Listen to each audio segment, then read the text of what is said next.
What up, what up, what up? Thank you for tuning in to the Swish Masters Podcast, and thank you to our sponsor, SS96.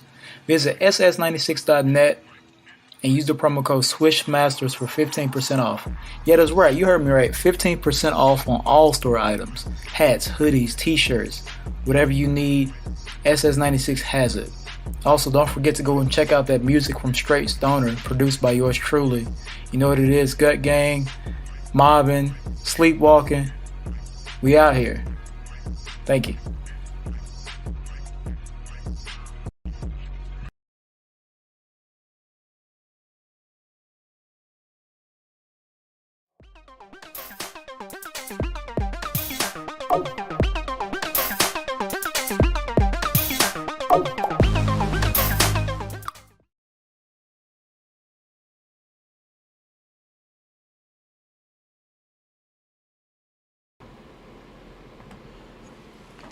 Welcome back to the Swish Masters Podcast. I'm your co-host, QtheGuru. What up? Welcome, man. I'm Zay, the executive producer.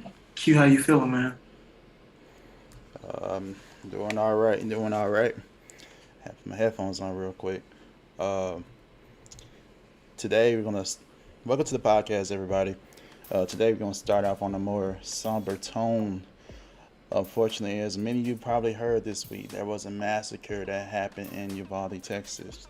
The NBA players and some significant NBA figures made some really profound remarks about it. For example, LeBron James speaking out about it. Steph Curry gave a very passionate speech about it, and we as Swish Masters just want to pray for those families, pray for those families that lost their children and families that lost some beloved wives, mothers, daughters. It's a really unfortunate incident. And sometimes things happen in our world that transcend sports and just makes our way into sports. This is still a sports podcast, but when things happen like this, we want to make sure we at least acknowledge it and pay our respects. So. Yeah, absolutely. It was a mass shooting, and I think everyone is on the same page when it comes to just being fed up with this type of violence happening multiple times in a week. And I think it was just it's very tough to have to witness that. But when you think about the families that lost children or schools that lost teachers, it's ridiculous to think that it's so unpredictable that, kids can't go to school. And I feel like all these players, all these coaches, everyone who had, something to say about it was right to do so. It's very crazy that the society that we live in, guns are more available than, at this point, baby formula.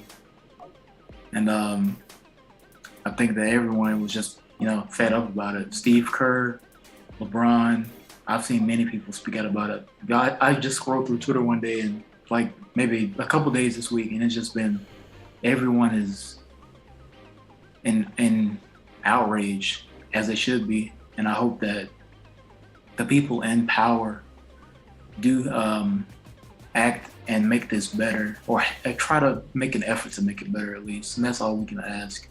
But condolences and prayers up to the families and everyone who's lost someone this past week, not just in this recent school shooting, but in Buffalo and many places across our country this happens. It's just unfortunate, and we all have to be better, for sure.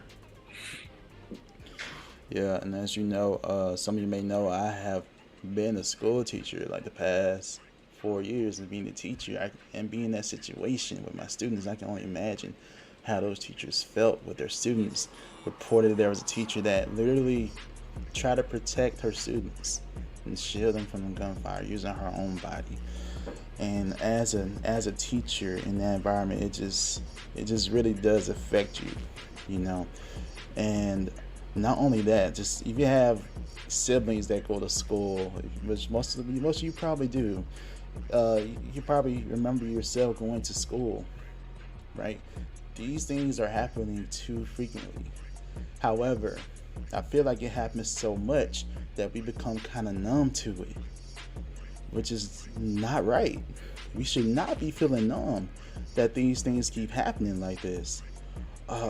So I really hope and pray that our leaders, and pray for our leaders during this matter as well, y'all, that they come together and really do the right thing. Okay. We're banning books more than, and restricting books, right? More so than guns right now. And that we just all have to work together. You know, this is a nation that prides itself on democracy. This is really for the people. We're the people. Most Americans do not support this. Most Americans do support common sense gun laws. Wherever your stance on it, please think it over. Speak to your politicians. Reach out to your senators. You know, you have a voice. You can do something. So make sure you use your voice. Your voice is powerful. So again, we just want to be in prayer for those families that are still going through it. You know, who knows when they get to a point to just be okay. It'll take some time, and just a whole lot of time, a lot of embracement from their families and their loved ones. And yeah, things like this is very frustrating and upsetting. It really, it truly is. But let's all try to do better and learn from it. All right. Yeah. So again, we're acknowledging those families and praying for them. We'll make a transition as we can. You know, there were some news that happened in the NBA this week. Actually, there's some news that broke actually last night. Right? So as you all know, the Lakers have been looking for their new head coach. And as of last night, they found him. All right. So shout out to Darvin Ham, who agreed to, reportedly, it's a 4-year deal to be the next Lakers coach. All right. So shout out to Darvin Ham. Some of y'all probably know, if you follow basketball, Darvin is currently an assistant, well, now former assistant coach of from Milwaukee. Right, he has some of experience, you know, working with Milwaukee and with the Budenholzer tree. You know, he helped Giannis. He helped him get a championship, right? So he has some championship pedigree. He's, by all accounts, people say that he's more of a people coach. You know, he's a player coach. So lots of players respect him around the league, right? And as a result of this announcement, LeBron James tweeted out that he's so excited, right? He congratulated and welcomed Coach D Ham to the team.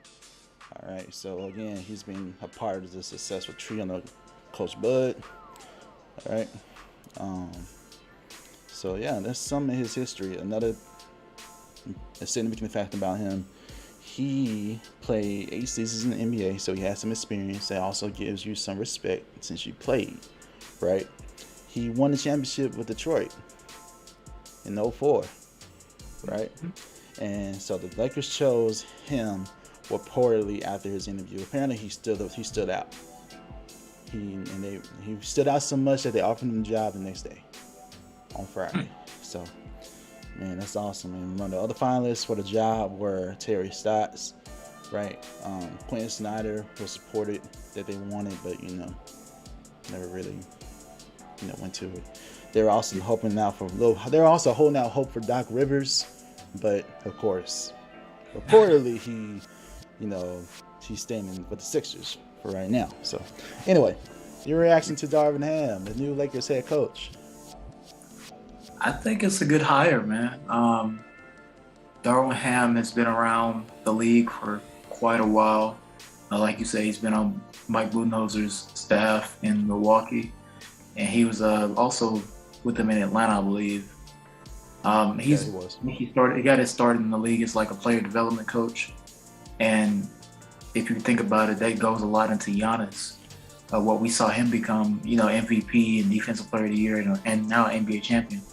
So I think that Darvin Ham will be a significant influence on the Lakers. I think he's a player's coach, and it definitely helps when you have the actual NBA playing experience. I think it's overall a good hire, and I think he's going to be a good coach. It just depends on the actual Lakers roster at this point. Obviously, LeBron is seeming to be excited. We have to see, what happens with Russ, and hoping, Anthony Davis is able to come back healthier, stronger. I think he will be fine as a coach, good coach.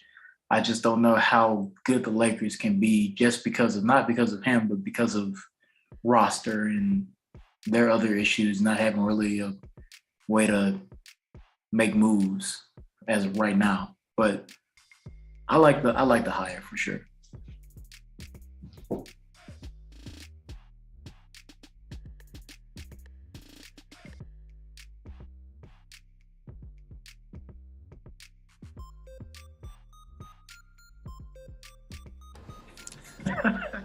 So as I was saying, my mic was muted. I really support the head coach as well.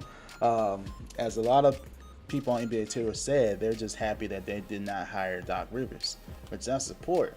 Doc Rivers, unfortunately, has not shown much recently, right? I think it's just a name. I'm glad they didn't go after just a name, right? Terry Stotts is kind of like a name, right? We see assistant coaches have major success, right? Look at the Grizzlies. Taylor Jenkins, right? Ime Udoka with the Celtics. Right. Now I'm thinking about it. Darvin Ham, Taylor Jenkins, Quinn Snyder, Kenny Atkinson, Quinn Snyder, all came from the same staff as assistants, and now they've gone on to be, if not very, they've been pretty successful head coaches so far. So I think that sometimes is a part of it too. Is like getting that fresh blood, getting someone in that's, probably not as like known, like you said, a name, right? Like Doc Rivers has been around the league for years, and we know how good he has been, but sometimes it just is like popularity, I guess, for lack of better words. Darvin Ham is not really, this is his first head coaching job, and he's also maybe the 15th black head coach, which is awesome. So I definitely agree with you on like the name part as well. Like he's gonna have a lot of pressure, but I feel that because he's kind of, I guess, to the more common or just regular fan, he's not very known, so that probably can play into his advantage. Yeah, it could. As far as like scheme that he wants to implement, it's like a new coach and you don't know. If you're contenders in the conference, you're not sure how it'll work out. This is probably definitely the best hire that the Lakers could have made. Part of the interview process that was out there was they were asking the coaches, how would you implement Russell Westbrook, right? So apparently his answer was good enough to be hired as well. So I'm interested to see what's the plan here to get this to work. But I say the same thing as I said last season. If Anthony Davis is not healthy, and MVP Anthony Davis is not going to matter. It's not going to matter. He's got to step up. Once upon a time, we thought of AD as a top 5 player. I don't think he was a top 5 player anymore. I don't. You gotta show me, not top 5. As of right now, no. I mean, and that's, even with the games that he did play and he wasn't injured, he just didn't look the same. And it may just be a result of injury, but like you said, the Lakers won the title 2 years ago. Well, 2 seasons ago, right? And Anthony Davis looked like one of the best players in the world. And, we hadn't seen that since then. It's just been injury and that's it. So Yeah.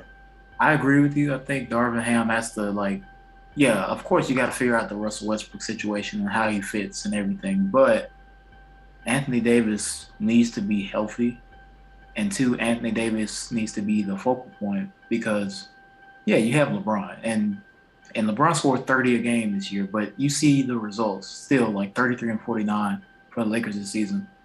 They need Anthony Davis to take the helm, take the lead, for real, because even though, like I said, LeBron's great, but he still needs the help. He needs to be able to probably at this point conserve some energy so they get to the playoffs and he becomes full on playoff LeBron. And Anthony Davis, if I'm Anthony Davis, I want to prove myself. I want to be like, all right, we got a new coach. I'm about to come back stronger. I'm about to, show everyone why I should be top 5, or why I should be considered one of the best, or NBA 75 at that. Yeah.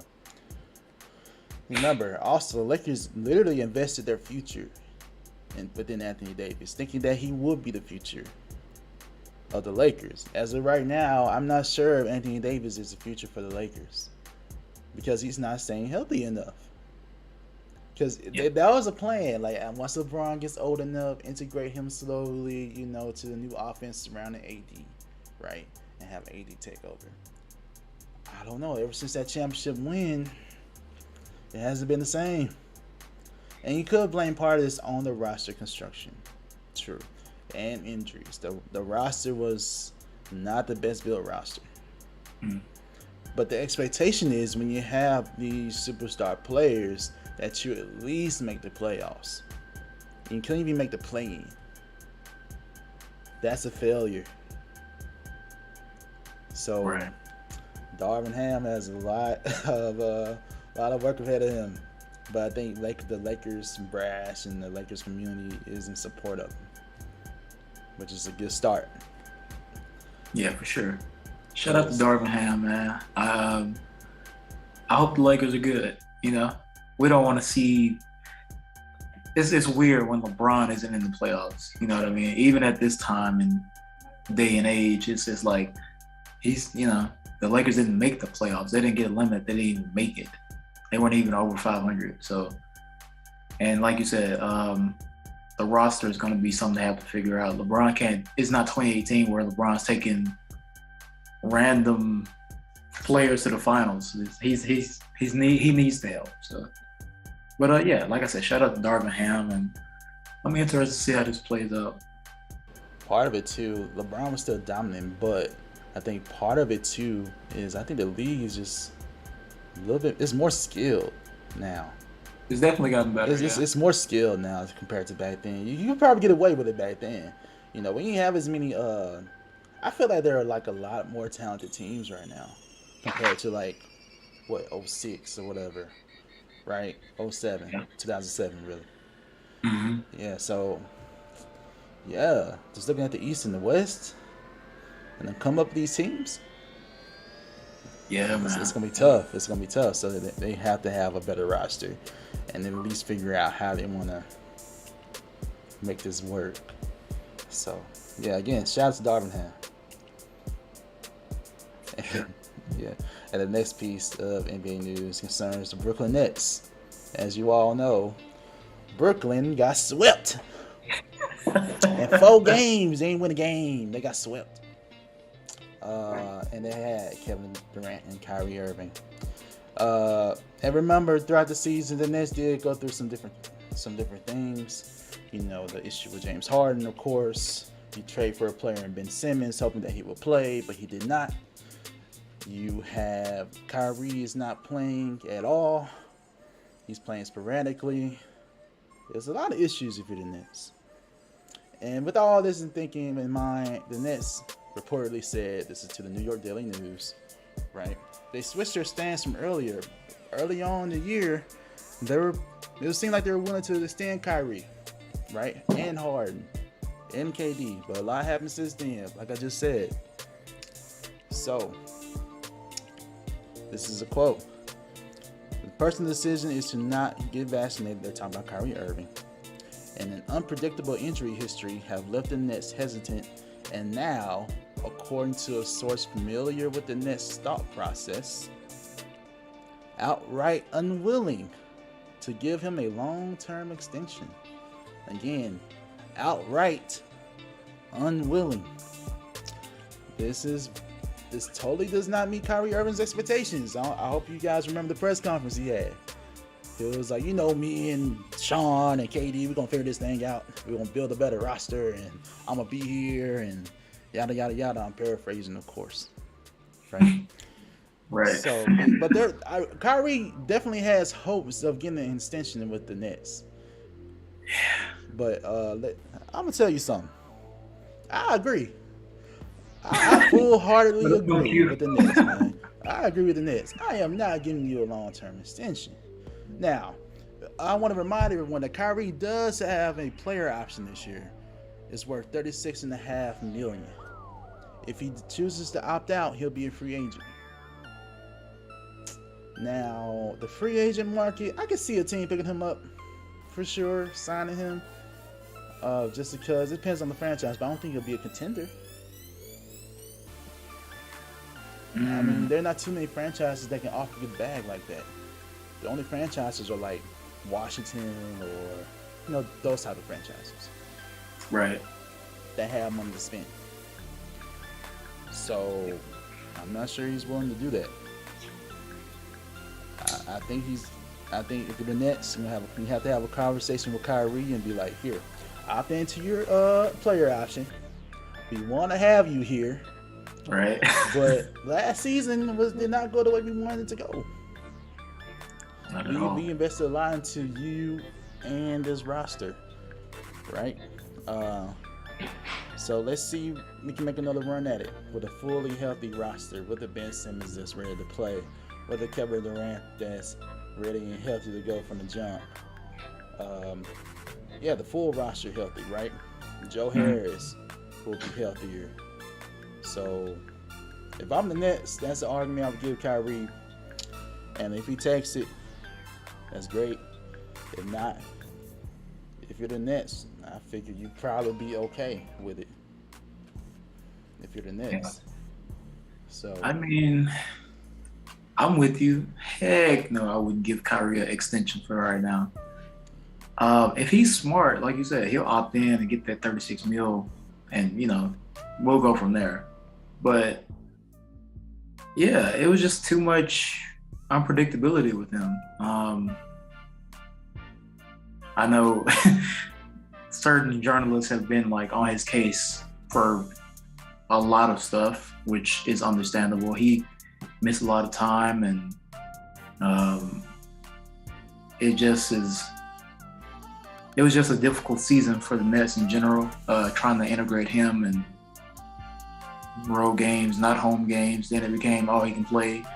I would be hesitant to say the least as well, because I just don't know when it comes to him. I feel like for the most part he was healthy this year, and that's probably because he only played a handful of games compared to regular seasons. But yeah, if I was him, I'm opting in. I'm getting $36 million. We'll figure out next year after that. I mean, if anything, Brooklyn still could, if he opts in, I don't know if he has no trade clause, but if they wanted to just, get rid of him, they could still do that route as well. But I think this is really, to me, it was like this year, this next season is where they have their best shot, because for all year long, it seemed like Harden was iffy about being there. Kyrie wasn't playing, KD still being KD, but they weren't ever really in a place where I was like, these two teams are gonna be, once the season started and we saw how it progressed, it was like, yeah, They are not together like at all. So I say, this year, run it back. You got Ben Simmons, who should, I hope, and I'm praying that he's healthy and able to go. KD will be back. Kyrie should opt in, get his bag, and then give it a go this year. Joe Harris, hopefully will be back. They got Seth Curry. They still got Drummond. They have a good team. They have a good shot here, but as far as like a long-term extension, I think Stephen A. Smith said it. He was like, I would give him 1-year deals for the rest of his time in the league. And I wouldn't say the rest of his time. I would say I would give him 5, 4, 3 years, at max 2 years, but that's still kind of iffy at this point. And I understand that. Yeah, at max I give him a 2-year extension. Maybe. At max, it's like 2 years, and it won't be like a fully max extension either. Nah, not at all. It'll probably be somewhere still in the 30 million range. I'm definitely not going to the 40s. So they have a decision. You also have to think about the repercussions. Say Kyrie does opt out. The only reason KD went to the Nets in the first place is because of Kyrie. So if Kyrie opts out, what does that mean for KD? And let me add this too. There are reports that KD has not spoken to Nets management since the first round exit. So this could mean nothing because he was in Europe for a minute, right? This could mean nothing, but at the same time it could mean something. Not talking to him at all. I mean, I'm just saying this could mean he's upset. And again, it could be nothing. But it's something to consider if you're the Nets. Because you do not want to make KD upset. No. And based on what happens with the Kyrie situation, you may be looking at another rebuild again.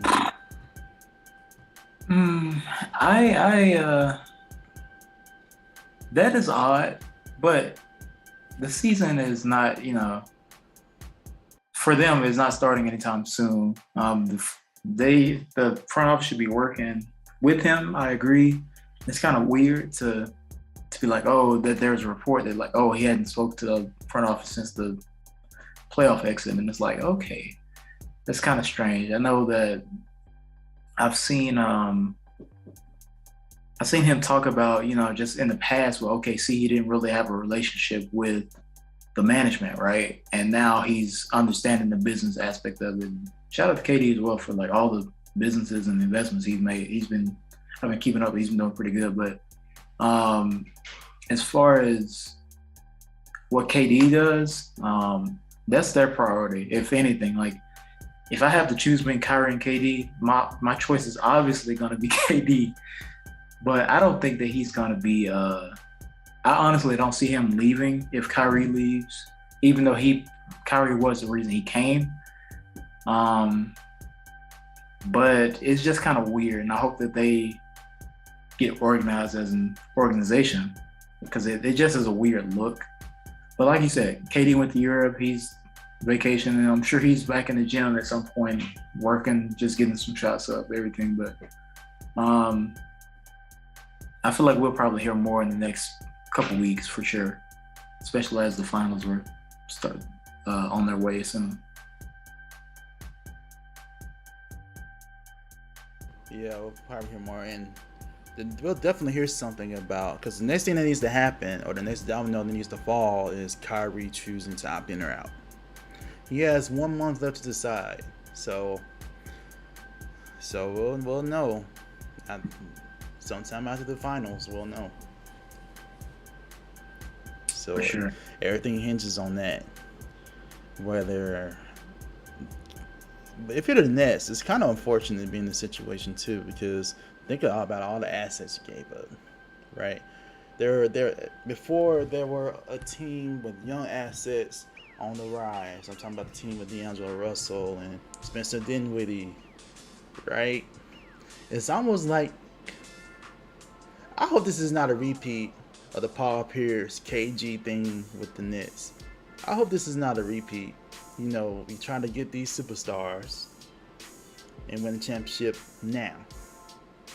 So far, it's not working out in the past 2 years. We'll see how it goes. Yeah, man. I just hope it's not that situation again. If it's that situation again, that's tough if you're a Nets fan. It's tough.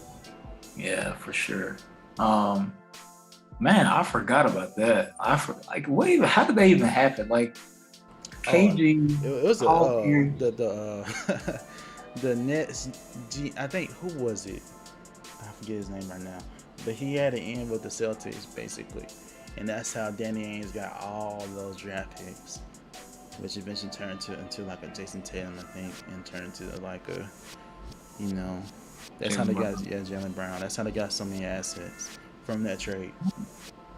That's crazy. I remember that team. I remember we used to play 2K, and I saw like KG and Pierce and Joe Johnson, Brooke Lopez. Like they had a crazy squad. They had a superstar squad. It just didn't work out. That was crazy. But yeah, I hope the Nets don't fold that much and this becomes just a repeat of the past. But I don't know. To me, the Nets just kind of were weird because I don't know. I don't feel like they have a clear stance. They're always like very fluid and trying to like, which is a good thing, but also kind of like odd because I feel like the Nets are always looking to make a move based on like how they're doing within a few months. Like I feel like they went from, like you said, D'Angelo Russell and all those young players and they got KD and Kyrie, and they basically didn't have like a plan. They were just like Kyrie and KD put the team together, right? And then they got what they got, and it seemed like it's just no really big leadership factor in it. But I don't know. That's just me. But I hope they make this work, honestly. I feel like I mean, me personally, I want to see how a Ben Simmons, Kyrie Irving, KD combo looks, because I feel like that could be pretty good for them, honestly. But we'll see. We got to see what Kyrie and the Nets do. Yeah, all depends. We'll find out in a month. Within a month, I'm predicting sometime after the finals, around that time. Yeah. We'll see what happens. If I'm Kyrie, I'm opting in. I'm not sure there's a team out there. It depends on what he wants to do, because remember, Nike is not thinking about extending him either. We didn't really talk about that. So your Nike contract is going to expire without an extension. If his goal was just to get a bag, maybe you need to think about increasing your value a little bit more. So opt in. There's no guarantee unless you go to like a team like Washington. And he barely played for New York, the Nets. Imagine him going somewhere else, like a Portland, or like somewhere that's like, I'm talking about environment-wise, where you're not even going to play. Like, if he doesn't want to be there, is that going to lead to him not even wanting to play more? I don't know it's depending on what his goal is. If his goal is just to get the bag, go ahead and opt in, play your best, have a great season, be that player that we know he is, and then get your bag, get that Supermax extension, because he loves New York. This is your best bet. I know this is where he wants to be. I think I'd rather play with KD than going to another franchise that doesn't have him. So you would think, huh? I would think so, but I mean, we'll see. We'll see what happens. We'll see. I don't see him. I lean in the favor of him. I think he's gonna opt in. But this is Kyrie we're talking about, so it could be it can go any way. It can go any way with how he thinks. He is a very unique thinker, so it's hard to predict what he'll do. Let's go to the next topic. All of you know James Worthy, if you're a basketball fan, former Laker great, like a legend, top 75 player of all time. So James Worthy, he was on this radio show, and he spoke about some of his concerns with the NBA today. We definitely got to get into that. So, this is his quote. Kareem had 4 years with John Wooden. Michael Jordan and I had 3 years with Dean Smith. Isaiah Thomas had some years with Bobby Knight. So he's explaining here that players are spending less time in college, right? This is that argument. That's that quote from that. He's saying players are spending less time in college, and it's hurting the sport. He's not done yet. He says, so you learn the fundamentals, what he said. Not only that, you learn how to live. He's still talking about the college experience. Staying there longer. You learn how to balance your freaking checkbook in college. There's a lot of things. When you don't get that, guys are coming to the NBA who are not fundamentally sound. All they do is practice threes, lift weights, get tattoos, tweet, and go on social media. That's it. Hold on. One more. Okay. So you don't have that sound player. You have an athletic player. And that's what's happening in the game. It's a lot of ISO and looking for mismatches. Bill Russell told me one time they had 5 options off of one play. You don't see that anymore. So he went in. James Worthy went in. So, and do you agree with James Worthy? All players do is practice threes, lift weights, get tattoos, tweet, and go on social media. I mean, man. So funny thing, I actually saw KD retweet part of this, but I didn't know he said all of this. I didn't know about all of this quote. All they do is practice threes, lift weights, get tattoos, tweet, go on social media. First of all, shout out to James Worthy, one of the greatest players of all time. He's valid in a few things that he's saying. I'm not saying that all these guys do is practice threes, but honestly, the way the league is, it's evolved a lot. It's changed a lot since the 80s, 90s, since his era. We don't see a lot of college standout players that go and play 2 to 4 years. They one and done is pretty much the way that the league operates now, but I don't agree with all of it. But I agree with some of what he's saying. There's the way that the game is played today is more so of a lot of ISO and a lot of the Curry range threes. It's hard for me to say, but like Steph and Clay and all these like great NBA players have changed the game for good and bad. Like kids, I remember when I was growing up playing, my dad used to always tell me work on my jump shot and not like threes, mid-range. And that helped to build up to that. But I'm pretty sure a lot of kids are trying to pull up from half court these days. Good thing, bad thing, it depends. But it's a different world that we live in with social media and stuff. It's just it's a lot, man. It's a lot. But yeah, I agree with some stuff. I disagree with some of this. So, what part you disagree with for the most part? The part you disagree with is what? I don't think that all guys are just shooting the three strictly. I think some dudes are actually like working on their game and everything. Some, I'm not gonna say like all, but some. I don't think everybody's getting tattoos and tweeting either. But I do agree with. I feel that back in not in the 90s, but early 2000s, college was still like a big factor. And going, like, if you went to Duke, most players went 4 years, and they, like you said, you learn how to grow. You grew up and learned basic things before you just kind of like were young in the league and had $1 million, and then you go and blow it. So I think that that aspect of it, he's right. I think that could benefit a lot of kids, but at the same time, yeah, you and the player options, like within plays, like you had this one play, you had 5 options.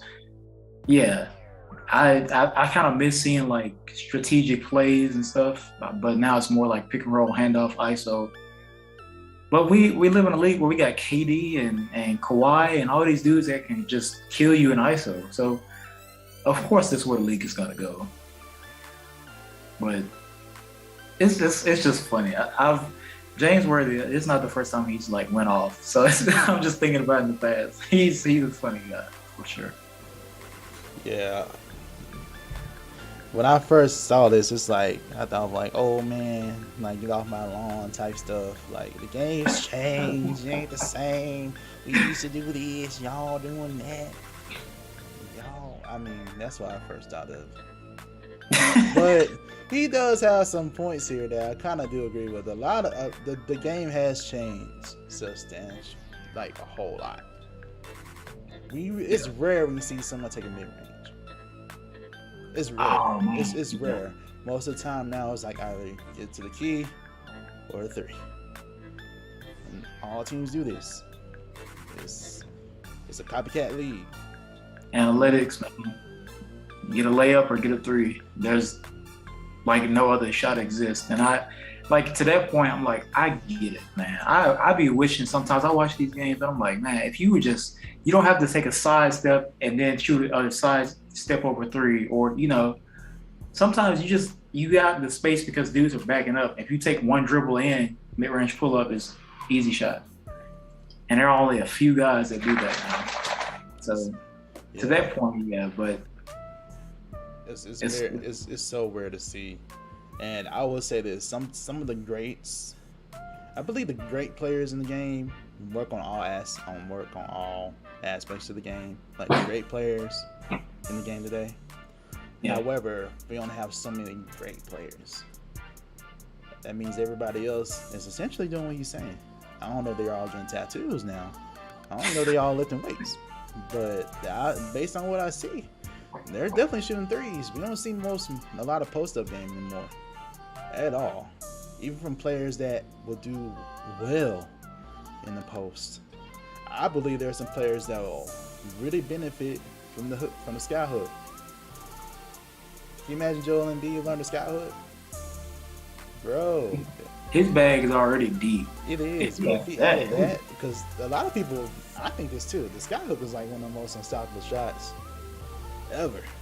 So there's one guy that he's not even a center, he's a guard. He was on OKC. He came out of the G League. Can't remember his name. What's the guy name? He's a guard, but he has the hook like in his bag, and he uses it like every game. And I'm like, this dude literally is shooting hook shots at like as a 6-foot guard, and he can't be stopped. He's getting buckets. I had to look at it. I had to look it up, but yeah, I feel that players today, their game isn't so well rounded because of, like I said, the analytics, the Steph Curry era. Everyone has to shoot 3s, and it's like that's good, and it's cool to see this many shots and points and 3s being made, but it's also like, all right, well, if like you said, like I think we talked about this before too. Like you just said, Joel Embiid, a guy that used to be in the post in college and then maybe early in his NBA career was Karl-Anthony Towns, and I feel like if he would get down low and just back to the basket, he was pretty dominant. But now all he does is be on the perimeter, shoot 3s, and we saw how that worked out for them against Memphis. And then to another point, at the same time, I disagree with some of the play calling in the NBA is because of you're playing in the NBA. Like I said, you're playing against generational talent sometimes, and in college, yeah, you got to run this many sets. And you probably a lot of teams, a lot of organizations. JJ Redick talked about this. Are running the same sets they've been running for years. So, but then you get to the NBA and it's like, I'm just gonna give KD the ball. I'm just gonna give Kyrie the ball. I'm just gonna give Joel Embiid the ball and let them do it, go to work. And they're just so good that you can't really. There's no like amount of plays that it matters. These guys are just naturally that good. Yeah, So they are, but I think a lot of this does have to do with coaching. Because if you're the coach, it's up to you to implement whatever system you want to implement. So if you're a coach, most coaches are going to center their offense around the player, the best player. That's how most offenses operate now. Especially you have a superstar caliber player. yeah, But I think some of the best teams we've seen recently utilizes everyone to a certain degree. You have different options. On top of my head, I'm thinking about the Suns and the Grizzlies. They're teams that utilize all their personnel. Think about how well the Grizzlies played without Ja Morant. That's because of a team system. Multiple options. And I think teams with superstar players will definitely benefit from that. I think KD was upset. He had that with Golden State. That was a system that utilized different players. It was a system. KD said, I'm paraphrasing here, he was like, you need ISO, right? ISO is needed in the game. Looking at what happened this postseason, looking like KD is looking wrong right now. We'll get into that later though. But I'm just saying, it'll be nice to see more, just something different. Because I swear it's the same thing all the time. And say you do use a different system, other teams are not going to be used to defending that. It might work out to your benefit.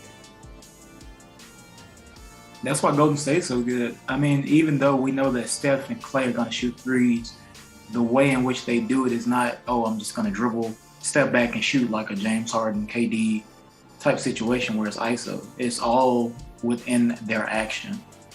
And Yeah. I think James Worthy's point, yeah, that would be beneficial to see, and it wouldn't be so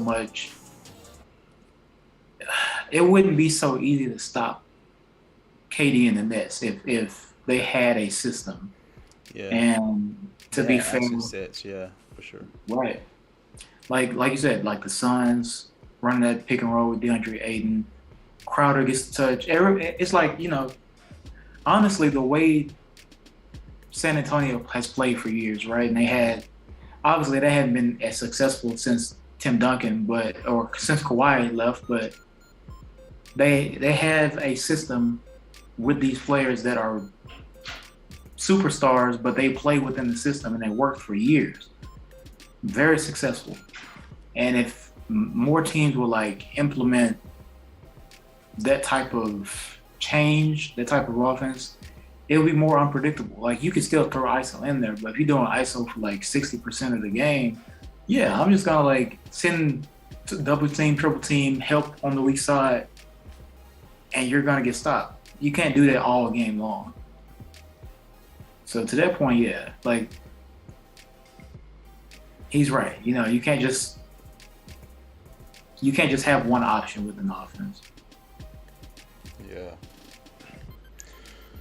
Oh, I found that player I was talking about, Xavier Simpson. He's a 6-foot guard who is on OKC. I think he got picked up from the G League. Hook shot, check it out. I look it up, but as an OKC fan, that's my first time hearing that name. I ain't gonna lie. I was thinking some other guards like that. There's Theo.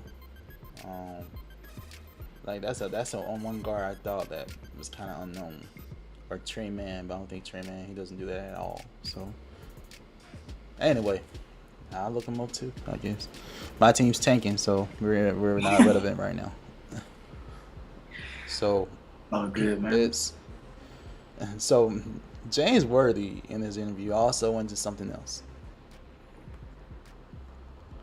So What we got?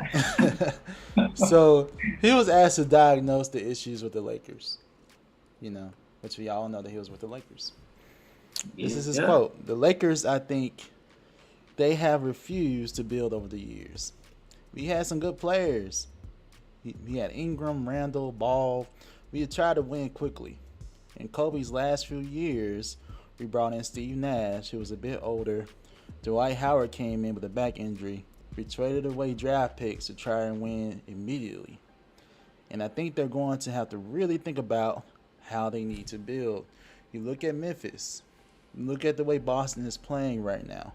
You look at the way Milwaukee has built a team over time. We need to create players that have cohesiveness. We had it a couple years ago, and we traded it all away to try to win, to match what Brooklyn was doing. And the other teams were doing with their big three players. I think that's going to go away. That's an illusion, having a big three. You see what happened in Brooklyn. You see what happened with the Lakers. Even though everyone experienced injuries, you still should be playing better, and you should definitely be in the playoffs. So the Lakers is embarrassing, and it's unacceptable. That's the end of that. So not only he criticized NBA players, he brought up some good points about the big three.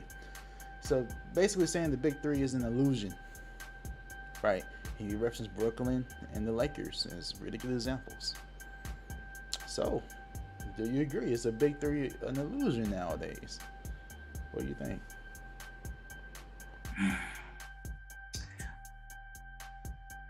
I think that big threes are not an illusion, but to his point, cohesiveness is more important than a superstar name. Like, I think that I'll take it back to your team, for example, right? Like OKC back in the day with KD, Russ, young James Harden as a sixth man. That was a big three, if you really think about it. And we talk about this all the time. Like, what if those three would have stayed together for a little bit longer? They made a finals in 2012 when they were young. And to James Worthy's point, you have all these guys, those guys got drafted. KD came, Russ came the next year, James Harden maybe a year or two later. These guys got drafted within a few years of each other, played a couple seasons, they got to the finals, got there. We're going up against D-Wade, LeBron, and Bosh, which is, a lot. So obviously we didn't expect them to win, right? But think about it. If they would have just stuck together, built that chemistry even more, been cohesive, it could be different. So I don't mean to interrupt you, but can you move on, bro? This is heartbreaking. Of course I think about that, man. Of course I think about if he only signed James Harden. And we only had to pay him a little bit more. That's all we had to do. They didn't want to get the luxury tax. Of course I think about that all the time. I think all OKC fans think about that moment all the time. My bad. You keep talking about it, but sir, I'm gonna let you know. I'm gonna block some stuff out. I ain't gonna lie. Good example. Any. I don't think a big three is an illusion. It just depends on how they're formed. Like if you Frankenstein it, the chances of it falling apart is, like we saw with Brooklyn, easier to happen. But if you were to look at like Brandon Ingram, all these draft picks, Lonzo and Julius Randle. All these guys went on to be significant players in other places. Lonzo became a great two-way player in New Orleans and in Chicago. Unfortunately, he had his injury, but great two-way point guard, one of the best in the league at pushing pace. Brandon Ingram, all-star, right? 25 a game, led, the Pelicans this year to, a serious playoff run against the Suns, who were the number one team in the league. And then Julius Randle, another guy that eventually made an all-star team, most improved player. Those guys who would have had a little bid more time, the Lakers probably be different right now. And they probably wouldn't have to trade for LeBron and trade for AD. They could get one of those guys to pair up with this crew that's been already kind of like syncing together and be better. And now, like you said, the Lakers were in win now mode, and it just didn't click, because you're thinking about right now, and now the future is like, oh, we traded every draft pick away. We don't have anything that we can get rid of. We got Russell Westbrook on one of the biggest contracts in the league. He's seeming like he's, not fitting. So I agree with him. I don't think I guess he's right. The big three can be an illusion, but it just depends on how it comes together. But I don't know, man. The Lakers are in trouble, regardless of how this plays out. Because the Lakers are used to being that team. They're used to winning. So when they have these periods of time where they're like not making the playoffs, it's just Laker Nation is like disappointed. So they're like, we got to make it happen right now. But like you said, longevity wise, you want to be able to build that out. Like look at Golden State, another team that those guys came in together. They've been playing together 10 years, and now this is they're about to be in the finals for their 6th time in 8 years. It matters. You got to think about longevity, not just win now. Yeah, but at the same time, there are some big threes that are just so dominant, it doesn't matter. I stick to the same team just brought up, Golden State, but with KD, they were dominant, and I believe they would have won again if they were all fully healthy. I think they would have beat Kawhi and the Raptors if they were fully healthy. So I think sometimes it depends on the pair. And the Golden State, what's so cool about them is that they have more of a system that's more team oriented, right? It's not a whole bunch of ISO, right? There's ISO at some points a little bit here and there, but it's not substantially a whole lot like some of these other teams. So I'll say that's like one of the most dominant big threes ever. You also had KG, Paul Pierce, and Ray Allen. Yep. With Boston, they were pretty dominant. Although their run lasted for like about maybe 2-3 years for the most part. And of course, you talked about your big three: LeBron, D Wade, and Chris Bosh. Right?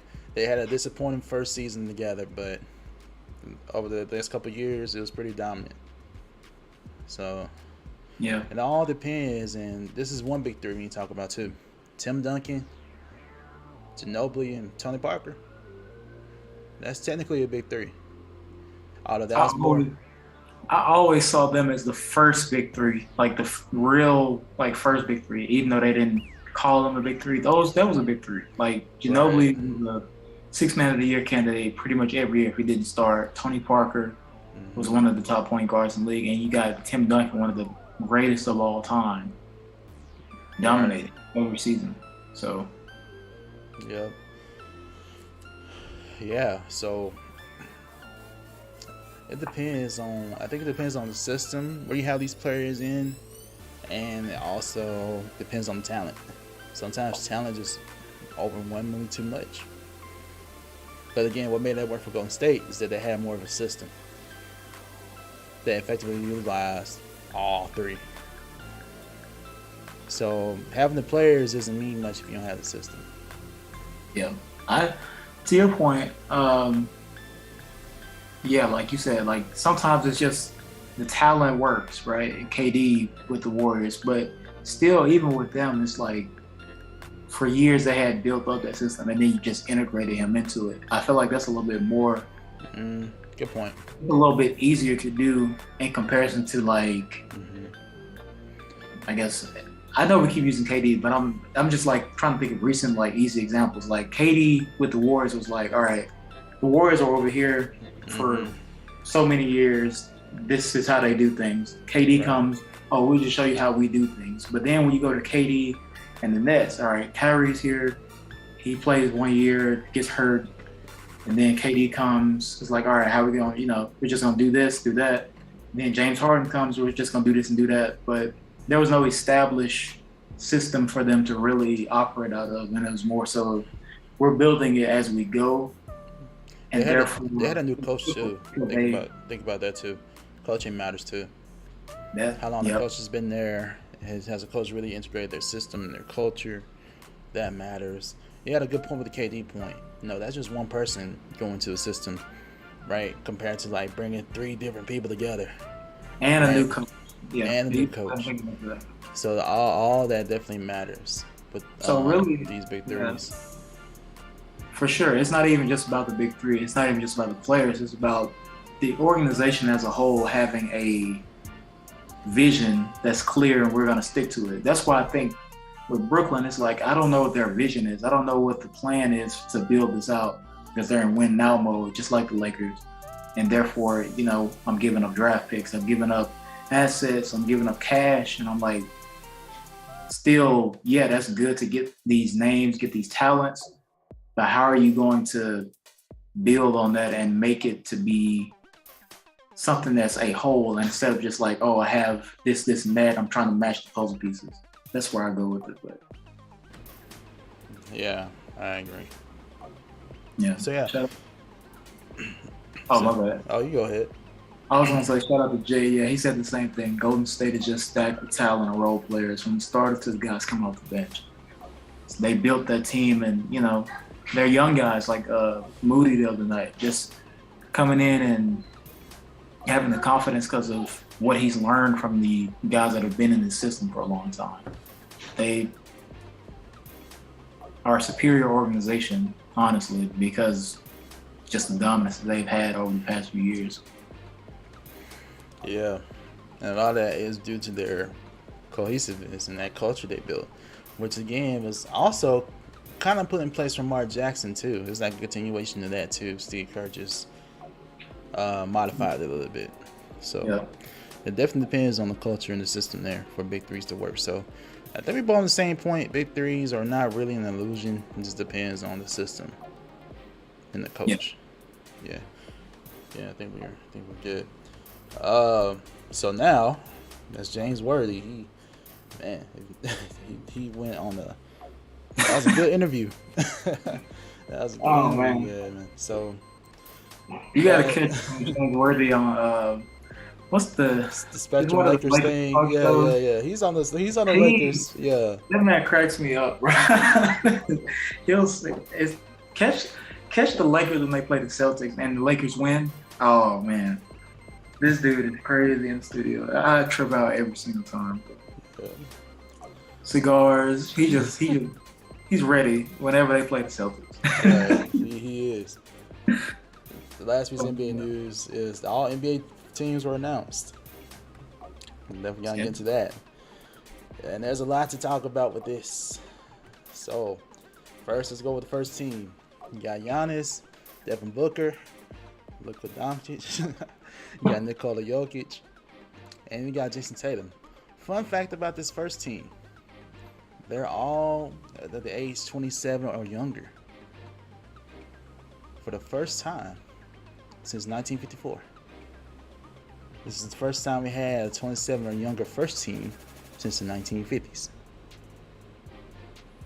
Pretty good fact. Pretty cool fact right there. Very, very, very interesting.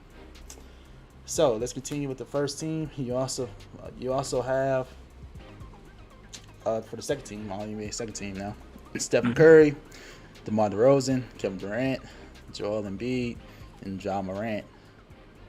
And finally, all NBA third team, you got LeBron James, Chris Paul, Pascal Siakam, Kat, Karl-Anthony Towns, and Trae Young. So, with these awards, you want to look at the ballots too, right? You want to see how they were voted, right? So, there are some really cool things to point out here before we start our discussion. Point number one, Giannis has 100 first team votes. Unanimous. Unanimous first team vote. I think that's significant. Let's also look further, right? Particularly, we want to look at Joel Embiid. He's all second team, right? Yeah. He's on second team. And a lot of this does have, we got to talk about this too. They have to vote a certain way. They can only vote for one center. Mm-hmm. So I think that has to do with it. They can also choose like forwards too. So I don't know. It all depends. Right? They go by basically the position that you play the most, and they have to pick one at each position, technically, right? Right. Yeah. Mm. Yeah, we had to have a discussion about that too. But yeah, these are basically how the votes tallied out. See, the cool thing is here, like focus on this real quick. You see Jason Tatum, he had a total of 390 points, right? Mm-hmm. Joel Embiid had 414. So technically he would be in there if he was like a forward. Right? Right. So that all this kind of matters. Right? Everything else kind of balances itself out. However, I want to point out one more thing. They also had this note on NBA.com too. They also talked about other players that receive votes. Look at the centers. Rudy Gobert received some third-team votes and some second-team votes. Your boy Bam Adebayo, he received some votes, right? Mm-hmm. Look at the forwards. Jimmy Butler, he received some. Jaylen Brown. That's a typo for them. It's supposed to be Desmond Bane, not Desmond Bane, but Desmond Bane received the vote. And Chris Middleton. Last but not least, look at these guards. You got Donovan Mitchell. Understandable. Bridges. Understandable. Drew Holiday. Understandable. Yeah. DeJounte Murray. Understandable. Kyrie Irving. Kyrie Irving received the vote. And guess what? We found out who it was. We found out who voted for Kyrie. Who voted for Kyrie? Your boy, who we all respect, Jalen Rose. Jalen Rose. Bruh, but the news first released about somebody voted for Kyrie, everybody was like, who voted for Kyrie? And to find out it was Jalen Rose, because I was thinking it was someone from the Brooklyn Nets, right? You know, sometimes they have local beat writers vote for stuff sometimes, right? So I'm like, it was somebody like that, okay. Jalen actually owned up to it. He was talking about it was a mistake. But Jalen, we're not gonna let you live this down, brother. We're not gonna let you live this down for a while. So, Kyrie Irving? But he ain't played most of the season. Oh man. And how? Man, I don't know. I can't justify that. And the thing is, it wasn't a mistake. Oh He man. knew what he was doing. He admitted it was a mistake afterwards, but he purposely voted him in. I don't know. Who was Jalen Rose, man? I like Jalen Rose too, but that's ridiculous. Jalen Rose is a real one, man. I'm glad he owned up to it and admitted it, though. I give him that. He admitted it too. He admitted to it. Hey man, we all make mistakes. We ball. Oh man, that is that one is yeah. Come on, J Rose. Oh man. Dang. But it's okay. He owned it. He knows. He did. Oh. Besides from that, let's talk about this list, man. This first team, remember we had Booker made the list, right? Yeah. He had a good first season. He had a good regular season. He really did.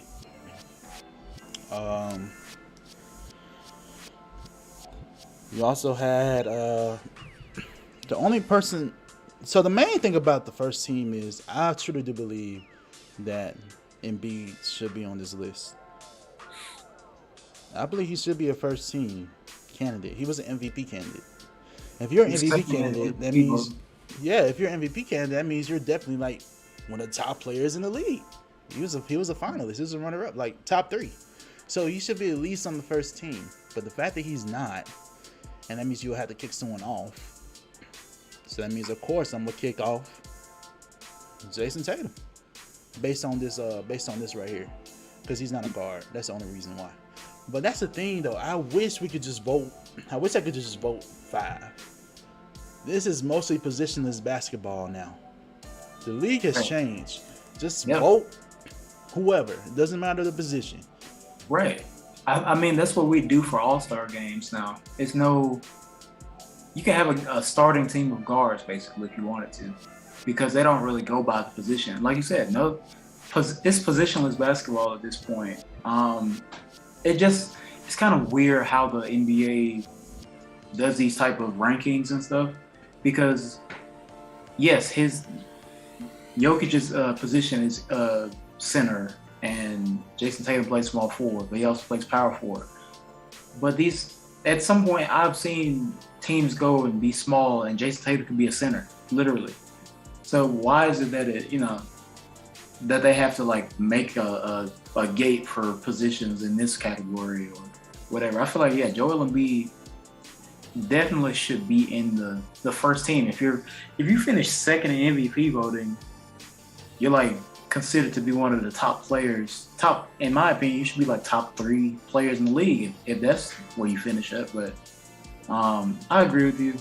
It's just kind of weird how they do it. I probably would move Tatum to the second team if it was just pick 5 players, the top 5 players from that season. Mm-hmm. I'll probably go that way as well. I mean, I'm not mad at it because I think that all of these guys are worthy of first team for sure. Knowing how they had to vote, I'm not upset at it. And Jokic actually won MVP, so he definitely had to be first team. Yeah. So I'm not mad about just because of the system and how they vote. Hopefully they look at that, right? Because some players are losing out on some money here. Some players are losing out because they have bonuses attached to this stuff. Yeah. So they could be missing on some good money because of how this system is set up. But other than that, I think we both agree first team is all good, right? The only thing about second team, you got Steph, DeMar, KD, Embiid, and Ja Morant. I'm okay with that list too. Again, I think based on some things, we'll probably move some people to the first team, like Joel Embiid. I could potentially make an argument about Ja Morant potentially being the first team. I can make an argument on Ja. DeMar kind of fell off after the middle of the season, so I don't think I'll put him first team. Steph Curry didn't have the best regular season. He had one of his worst shooting percentages this past season, regular season. Postseason, he's been great. Regular season, so I think I would still keep him on the second team. KD, of course, I understand that. Yeah, I can make an argument for Joel Embiid and Ja Morant to go to the first team, and that means you got to take someone off. So, like I said, I would probably move Tatum to second team, and I would also probably move Booker. Yeah. To second team to have Ja Morant up there. So that's because when you do these things, it's also important to say who would you replace them with. So that's how I go. You got anything about the second team? I think we're on the same page, man.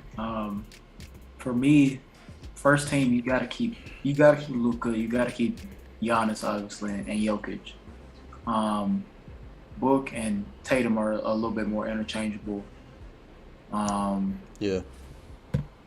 Yeah, for the most part, I agree with you. I would do the same thing if I could, but I'm not mad at how it's arranged, but I'm with you. Same. Some other notable things about this. This is KD's 10th All-NBA team selection. This is pretty great. This is the 8th one for Curry. This is DeMar's 3rd. And you also think about this for Embiid. He was also the scoring champion. The scoring champion on the second team, that's also an argument that can be in the favor of Embiid. Yeah. And lastly, you go ahead. You got something else about the second team? I mean, Embiid is. I'm thinking about team success as well. Just in the regular season, not even count playoffs, but Embiid and the Sixers were at some points, first. They never dropped more than like fourth seed, I believe. So that was good point. But at the same another time, factor. the only thing about Jokic is that his team was unhealthy. Yeah. So that's the argument that they will make for Jokic. So yeah. Good point. Good point though. Good point. Yeah, I wouldn't move Jokic though. It's honestly. I wouldn't move Jokic though. No, I'll keep him center. I say just find someone to get Embiid on there too. That's it. Like I'm not arguing for moving Jokic. So yeah, keep Jokic there. I just need put Joel and Embiid in there somewhere. All NBA third team got LeBron, Chris Paul, Siakam, Karl Anthony Towns, and Trae Young. So I understand Trae Young had a good scoring season. I can't think of another guard that I would put there. They talked about some others. Thinking about. You wouldn't put Kyrie Irving there? No, I thinking about. I'm thinking about your boy. Thinking about Jimmy Butler. It would be nice to see one of the Heat players make this list. At least one of them. At least Jimmy. Yeah. But you're more a Heat fan. How was his season overall, regular season? Jimmy Butler. For Jimmy? He's hurt. Yeah, I know he's hurt in a point or two, but overall, did he have a good season that was all NBA worthy? He did get some votes. He got some 13 votes. Yeah. If anything, I would give him like 13 for sure. He had a good scoring season. When he wasn't injured or, when he was available, he was always, I can't remember his average, I have to look, but he was solid scorer. Obviously, he's defensive guy, but I think he could probably take the third team spot of Siakam, maybe. Siakam also missed a lot of time. Missed some time in the first half of the season too, but I would put him there.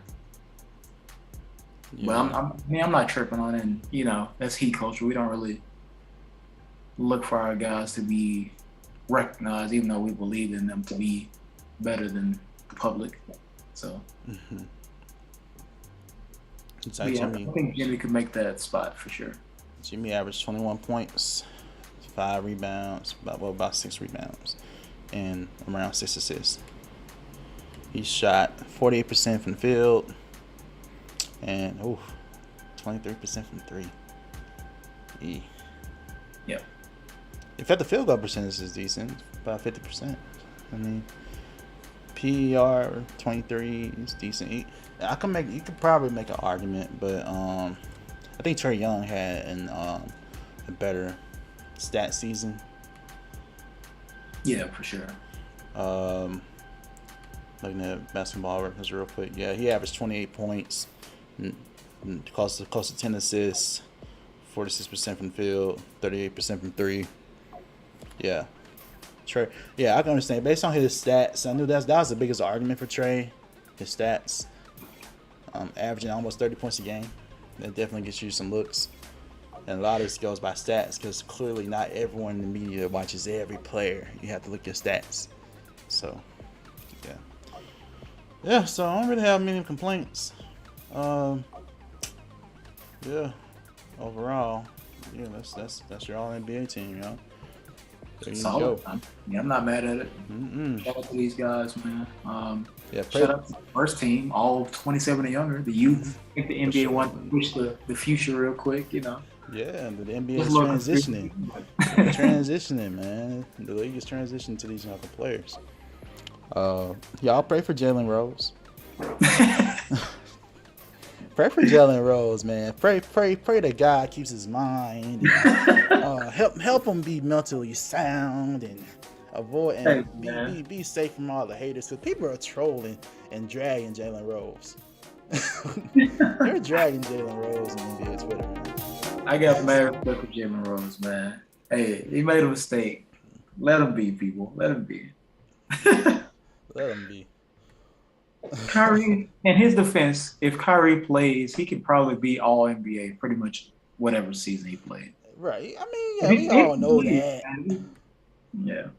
I get it. I get what Jalen was doing. You know, I wouldn't have voted for him this year, but I get what he was trying to do, what he was saying. Yeah, he Remember, like when he said that when he plays, he's like a top player. He's a top point guard I based on can't. his talent, but he ain't playing though, Jalen. One vote. He could have gave it. I'm glad Trae Young got the spot anyway. Could you imagine if that vote didn't get Trae Young in? How mad? That would be kind of bad. Yeah. So, yeah. Oh man. But he got in, so we're good. We're good, Jalen. Last part of this segment for the first half of the podcast. Talk about these tweets, right? Let's talk about some of the latest tweets we've seen in NBA Twitter. So let's look at it. First one, we got a tweet here about J. Cole warming up before his first pro game in Canada. Oh yeah. Reaction to J. Cole hooping. Oh yeah, he's been doing this, man. Cole with it. Yeah. Signed with the Basketball Africa League last year. He did.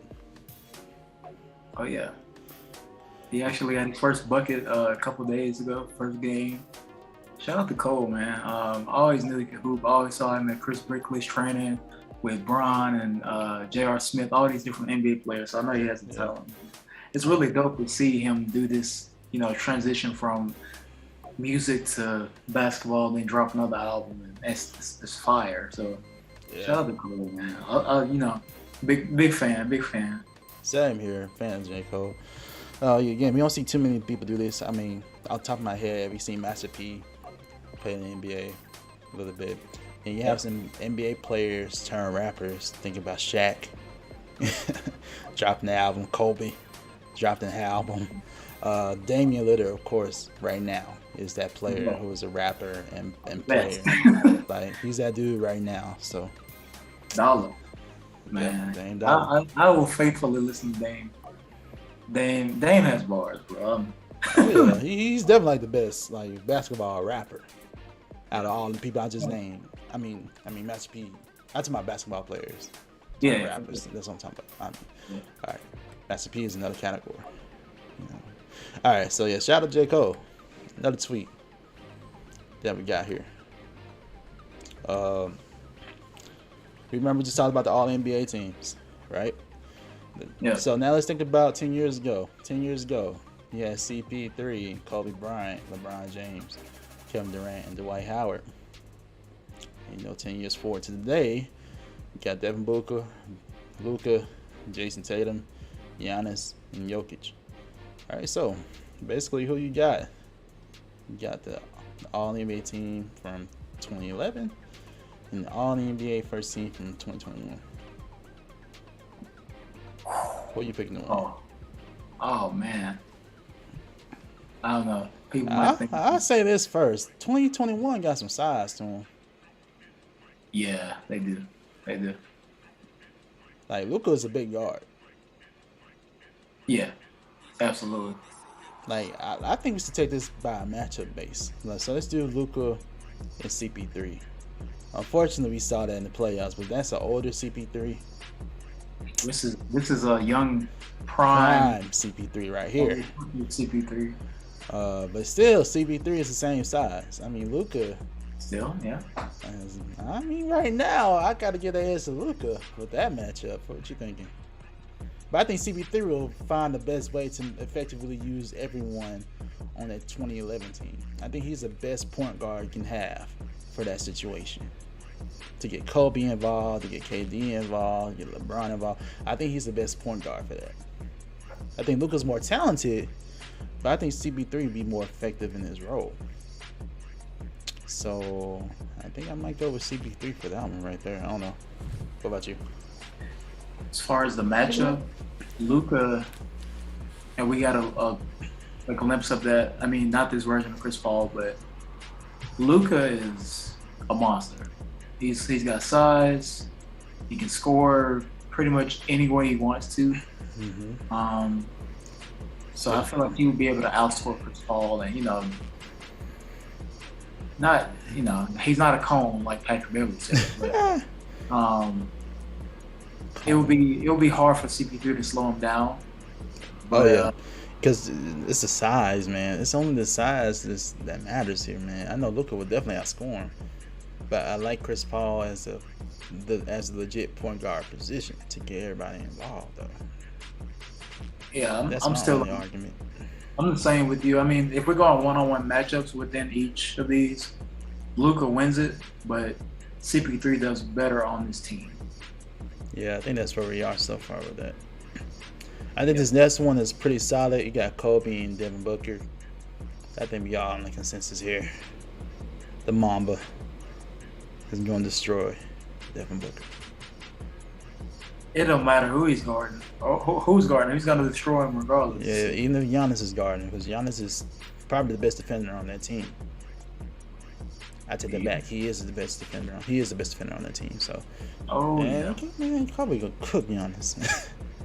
I mean, yeah, that's that. All right, so we all good with that. So, based on right now, looks like 2011 has a slight edge right now. Right, let's keep going. You got KD. Looks like you could take this either way, but the forwards, right? So I believe we probably do KD and Jason Tatum, since they both have them kind of in the middle. I don't know. They're both technically the small forward here. They are small forward because Giannis is more power forward. Good point. Yeah, small forward. You got KD and Jason Tatum. Jason Tatum has come off late. He has proven himself to be a pretty good defender. Like, I give Jason Tatum that. He's a pretty good defender now. OKC KD, he wasn't the... KD got his defensive chops when he went to Golden State. So, I kind of leave the defense out of this for KD right now. Like, he was a decent... He's scoring. This is more of a scoring KD. OKC KD is one of the best scoring forwards ever you've ever seen. Trust me, I know. This is the KD I miss. This is the KD I miss. So, KD would definitely get buckets. Jason Tatum can get buckets too, but KD is on a whole nother level at this point. So, yeah, I give that matchup to KD. And again, I'm an OKC fan, so there could be some bias in there too, but I just think KD is more talented at that point. But Jason Tatum is coming on. So, yeah, it's kind of funny that they both had they're kind of having the same trajectory when you think about it, because this KD is like maybe 5 years in to the league. Tatum is like 4, maybe 5 years in. Mm-hmm. Both first team, both solid scorers, developing as defenders. But overall, I agree with you. KD at this stage was just it was, this was pre, a lot of injuries. He still was, shooting the lights out, but he was quicker. He was like a little bit more athletic to me. So I feel like he was more fun. Yeah, he was posterizing people too. Oh man, he had one of the best dunks against Dallas. I think that year too. Mm-hmm. So yeah, KD for sure. I respect Jason Tatum. I think he's a great player, but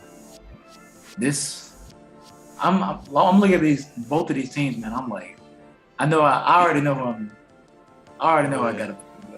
Yeah. So looks like 2011 got it. But let's keep going though, just for the sake of what we're doing. So next we got Giannis and LeBron. I think we all know what we're going with here. Giannis is dominant player. He is dominant, but that Miami Heat LeBron, he was legit unstoppable. Like y'all think LeBron is that good now? Y'all watch some highlights from that season. Ooh, LeBron James, boy, he was dunking on anybody. I still remember he destroyed every game. Every game. I still remember he destroyed Jason Terry. Oh, destroyed him. But LeBron and he was so fast, y'all. His athleticism was through the roof. He was developing his jump shot at that point still. But you still have to respect him enough from the three.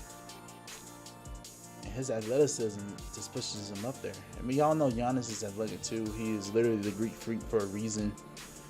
But basketball IQ wise, LeBron's a better passer. I think his athletic talents were up there at this point. I think this is probably LeBron his physical peak right here. At least pretty much one of those, because Cleveland he was kind of physically up there too when he went back. It was up there still, but Miami Heat LeBron for sure. I'm going with LeBron here, and about no question for me. 50% body fat program, bro. That too, yeah, you're right. He did do that. Yeah, LeBron was on a different level right there. Yeah. Heat culture. Yeah. Yeah. I agree, LeBron. He was. I remember those years, bro. Man, every single play, every game, we were just waiting for the hammer, waiting for the hammer, bro. Like, yeah. I like Giannis a lot, but he ain't stopping this version of LeBron. He ain't. Nah, he's not. The last matchup, got Dwight Howard. I like Jokic. this one. This one is kind of more. I can see this being more of a discussion or a debate because on one hand you got Jokic, who's a solid, way better shooter. I think he's a better all-around player with more skill. But Dwight Howard from Orlando was pretty dominant. He was Defensive Player of the Year. Dwight Howard, right here, we're talking about multiple seasons. I mean, block specialist, rebounding specialist. I mean, now he had athleticism. Now on offense, I say Jokic wins that bout on offense, but defensively, definitely give it to Dwight. So this is more of a toss-up to me. I guess it depends on what you value more, the offense or the defense. I think that Nikola Jokic is a great offensive player, and he can do so many things with the basketball. Except jump. That's the only thing he don't have. That's the only thing he doesn't have, man. He has like zero athleticism. He's just a big 7-footer, strong. But I don't think he's given Dwight Howard of 2012 that work. I don't see that happening because Dwight Howard at this point, I mean, he's still pretty athletic to this day, but like at this point, it was just like this is Superman Dwight Howard. This is Superman Dwight Howard we're talking about. You're barely getting off your floater on Dwight Howard. Like he was swatting everything, and he's super strong. Like literally. I think he would give. I don't think Jokic is scoring 26 a game on Dwight Howard. I think he could probably facilitate, but trying to score on him, trying to back him down, I don't think he's getting 26. He may get maybe 20, maybe, but on this version, no. Dwight Howard is. I would say this though: Dwight will have to play more on the perimeter though,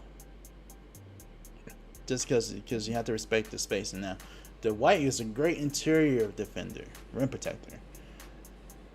You have to remind. Do you think defense, that Nikola? You think Nikola's quicker than him on the perimeter? No.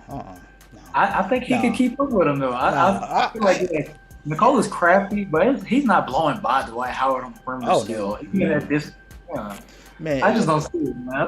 I think Dwight was shutting him down. Man, if Nikola ever did put work into that, he would be like one of the best players of all time. Like if he actually put in work to be that athletic, he would be up there. Can you imagine how dangerous he would be? Because he already dribble and he has a handle. If he doesn't really even jump, honestly, in games. Like he really doesn't. No, I mean, but still, a lot of respect to Jokic, but I think he convinced me. Yeah, I'm rolling with Dwight. And you gotta think about the other end. Is Jokic going to defend Dwight like that? I mean, Dwight isn't that much of an offensive threat at this point in time. No, but watch the lobs though. Oh my God, the pick and roll with him and CP. Oh God. Yeah, Jokic is gonna have a tough assignment. He's a loud threat all day, and I don't see Jokic really stopping or impeding Dwight's progress. You know, And you can't even like if you were to you get a switch, it's just like he still is. He's in trouble regardless. For sure. But looks like we're based on all that. Looks like it's 2011, 2012. Hey, call me old and biased, but that team to me. I mean, we went through it by matchup. The only person that like had a slight edge in the matchup was Luka, but that's it. I mean, we went through it. I mean, that's about it. Absolutely. The only thing I see is people trying to make an argument for LeBron and Giannis. I can see people making an argument for that. I'm talking based on the NBA we're in right now. You know, we have a whole lot of people that are like not fans of LeBron. So I'm just saying, but I think most basketball heads will agree with our take about 2011 being the better team. I think so too. Yeah. I just feel like that team has matchup problems and just overall the scoring opportunities for that team would be insane. Yeah. So much to like. And as far as Luka goes, I can have CP3 be put on Devin Booker. Have Kobe on Luka. I could do that. That could be a problem too, because Kobe was a solid defender. He was all NBA defensive player too. Exactly. So that's what I would do. Just have certain matchups. And that solves that issue. Yeah. Last sweep. Had the sweep been put up. He thinks about this a lot. Look at all these elite point guards. This is from ESPN. This is from 2016. Look at all these elite point guards. You had Dame, John Wall, Russell Westbrook, Kyrie, Chris Paul, Kyle Lowry. I miss Isaiah Thomas. I also have Kemba and Jeff Teague. I'm gonna slip my mind. So these are elite point guards in 2016, apparently, according to ESPN. And notice, based on the tweet, that Steph Curry is not pictured. But were we all wrong? Because I believe it was like that same season. I think Steph broke out that same season, bro. That's when the whole league changed. Forever. Oh, bro. 2015. 2015 is when Golden State won their first chip. Oh, good point. So this is after the fact. This is after that. And they still didn't list Steph Curry? Oh, wow. Okay, I'm thinking this is before. Okay. Unanimous MVP. What? He was unanimous? Isn't 2016 when he won back-to-back MVPs? But most of the time, it's just beginning. It depends on when the draft is, man. Most of the time, the draft is like, man, hold on. This is my whole thing. If they're saying, okay, these are the elite point guards, and they have a separate thing for Steph alone, then sure.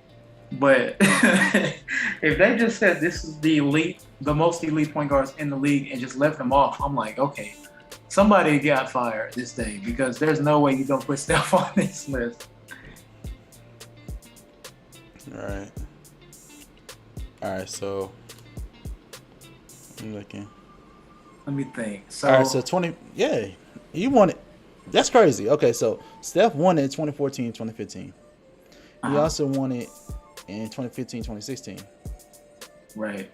So he should definitely be on this list.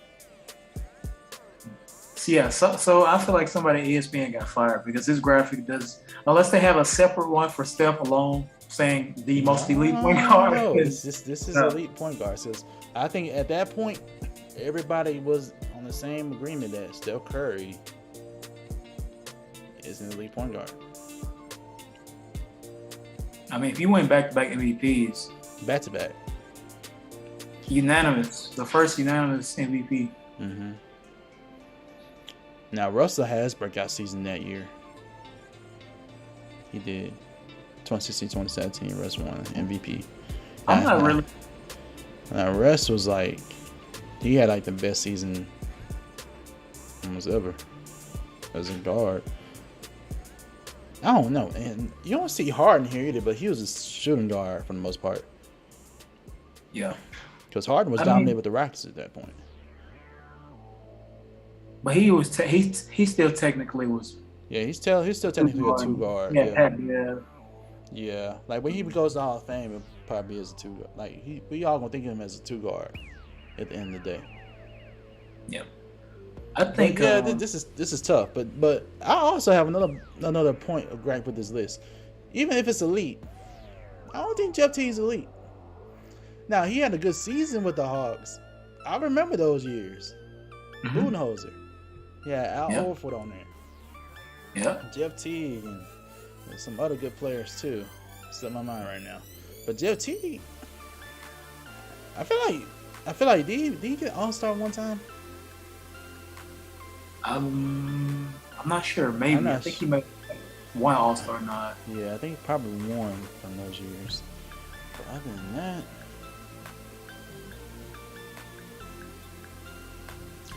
I will say that, for the most part, Kyrie had just come off a championship, so that's understandable. Chris Paul, obvious. Russell Westbrook, obvious. Kyle Lowry, was always in my book in that time, questionable. Isaiah Thomas, solid. Just having a breakout season until his injury. Kemba Walker was elite. Dame back there. John Wall before injury. Teague, let me think. At that point in time. I think this is what happened. This is the year Cleveland beat Golden State. Right. So they had just come to the championship. Based off that loss, because Steph made some crucial mistakes in that Game 7. He did. Like, I still remember that careless behind the back just went out of bounds. I still remember that play. And to the fact that Kyrie, this is why he's in the middle. Because everybody was still talking about that shot at that point. He had one of the best shots in NBA history, finals history. Yep. And Steph Curry always be on the other end of that. So, but still, there's no way I'm leaving him off. I'm still not leaving him off. And I'm not putting Jeff Teague on there. Oh. And Kemba had some pretty good seasons. I don't know, man, but he still can easily replace one of those two. To be fair, he can easily replace one of those two. Yeah, for sure. I'm not even gonna say Jeff Teague doesn't deserve to be up on this graphic, because at that time Atlanta was going to the conference finals. They did. For many seasons. He was operating that team at the point. So I think he had a solid case. I wouldn't say if I had to rank, he'd probably be at the bottom of this list or whatever. But I don't think he wasn't elite at that time. He fell off, but shout out to him. He got his chip eventually. They got swept by the Cavaliers too, apparently. They did. Yeah, they got swept. So, I don't know. But I think we all agree. Reverse Steph Curry. I'm sure that person probably aspired. That's the main thing. There's no way I'm putting up an elite point guard graphic the year, and it's the year that Steph Curry won back-to-back MVPs. Right. He's not on here. Oh no, that's blasphemous. No, I don't see it. I don't see it. But I'm not even mad at it. Kemba, IT obviously, Lowry. At that time, I respect him now, but at that time, I don't know. Right. But the main thing is just Steph not being on there is crazy. That right there is crazy. That's just blasphemous. That's crazy. That's crazy. But Yeah. All right, that's our NBA news updates. Now for the last half of the podcast, we're gonna be talking about NBA playoffs, right? And to start off the segment, we're gonna look back at the Western Conference Finals series. So y'all, let's look at this.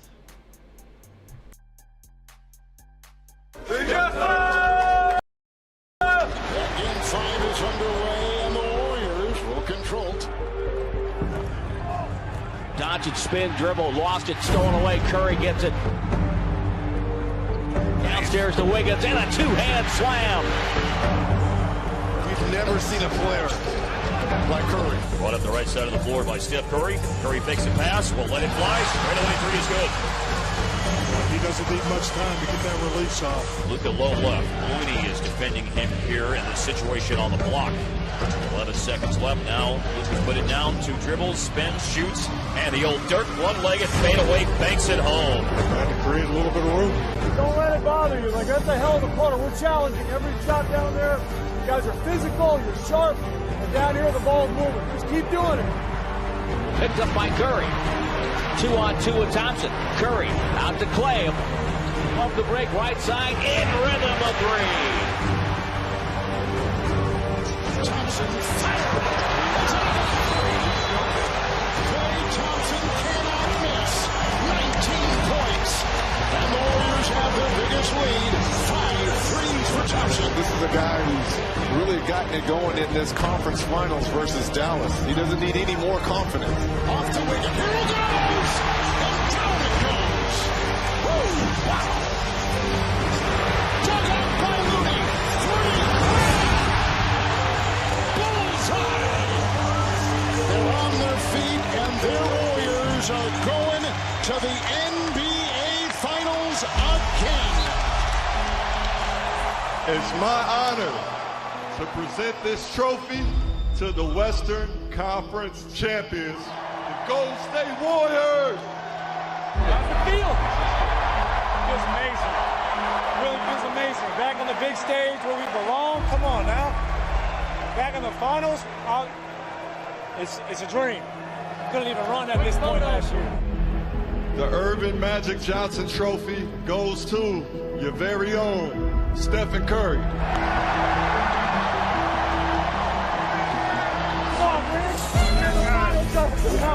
Man, I appreciate you so much, bro. You make my job so easy. Oh, 6 times in 8 years, I don't even know what to say. It just takes an enormous amount of skill and determination and work, and I couldn't be prouder of our guys.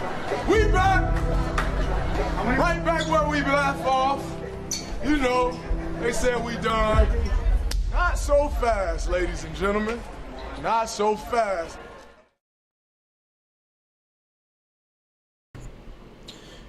And that was your Western Conference recap from game. Man, it's tough. So as you all know, the Warriors won that series. I think based on the predictions, we were both kind of hoping. We both silently rooting for the Mavs in our heart of hearts, you know. But realistically, as like NBA fans, we all kind of knew that the Warriors were the more talented team. I will say this: Dallas did have their chances. They kind of gave up. They kind of gave away some games. I remember Game 2. Game 2 is a game they should have won. Yeah. But the Warriors found a way to bounce back and win that game. I think the Mavs gave away 2 of these games. Yeah. That could easily been theirs. Then Game 2 was one of them. I think the other one was like Game 3, I think. The first game in Dallas, yeah. Yeah, the first game in Dallas, Game 3. So, yeah. What's your reaction to the series so far? Like, we're both wrong. I mean, we're both right in our prediction, but we're both like, our hearts were definitely wrong. I mean, it was as expected that the Warriors won. Obviously, we both wanted. We're rooting for Luka and the Mavs. It's unfortunate that they, weren't able to win more games. But I mean, the Warriors are battle tested, man. They have 2 of the greatest shooters of all time. Andrew Wiggins, really showing, why he's vital to this team this year. And I can't be upset at, their effort, because Golden State just battles, man. They're battle tested. And no matter, what the odds are or how much they're getting beat by, they're never out of a game. They're literally never out of a game. And we saw that in game 2 and they were down, I think they were down going to the half and just came out. That third quarter is where it's at for them every single time. If you don't stop them there, you will not win the game for sure. I am glad that the Mavericks didn't get swept. They got a gentleman's sweep. They got one. I just wish it would have came, earlier in the series. That way they would have had a better chance to make it more interesting. But overall, shout out to the Warriors, man. I can't be mad at it. And just dominance, man. This is going to be their 6th trip to the finals in 8 years. I think that's the first thing to do it since Michael Jordan and the Bulls in the 90s. So it's dope to see, and we'll see how it goes, man. The Warriors are they're back. I remember it made me think, like when you broke the news Clay was coming back, he announced himself that he was coming back. We were like, oh man, it's about to start. So here we are, and they're back in the finals, bro.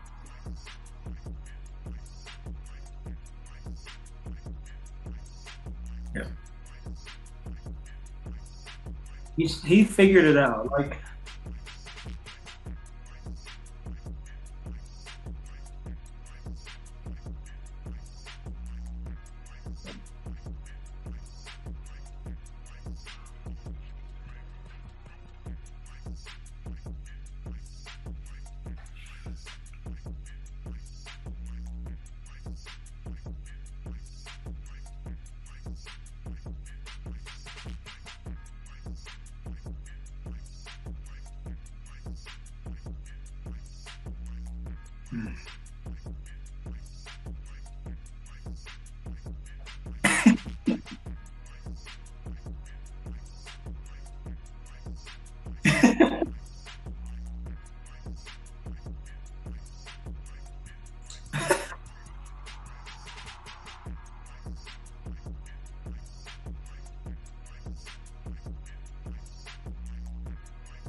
oh yeah, for sure.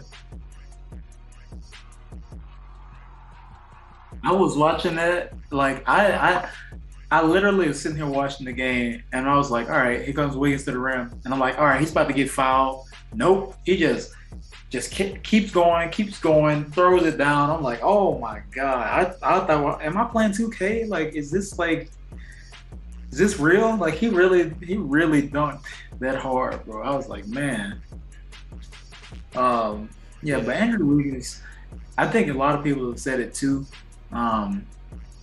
We all Andrew Wiggins a lot. That's what we were just talking about. My mic was Oh yeah, that's what we were talking about just now, y'all. But Andrew Wiggins we owe him a lot of props for this series. He had some dominant posters we were talking about just now, and we owe him a lot of props because at first I didn't think too much of the trade either.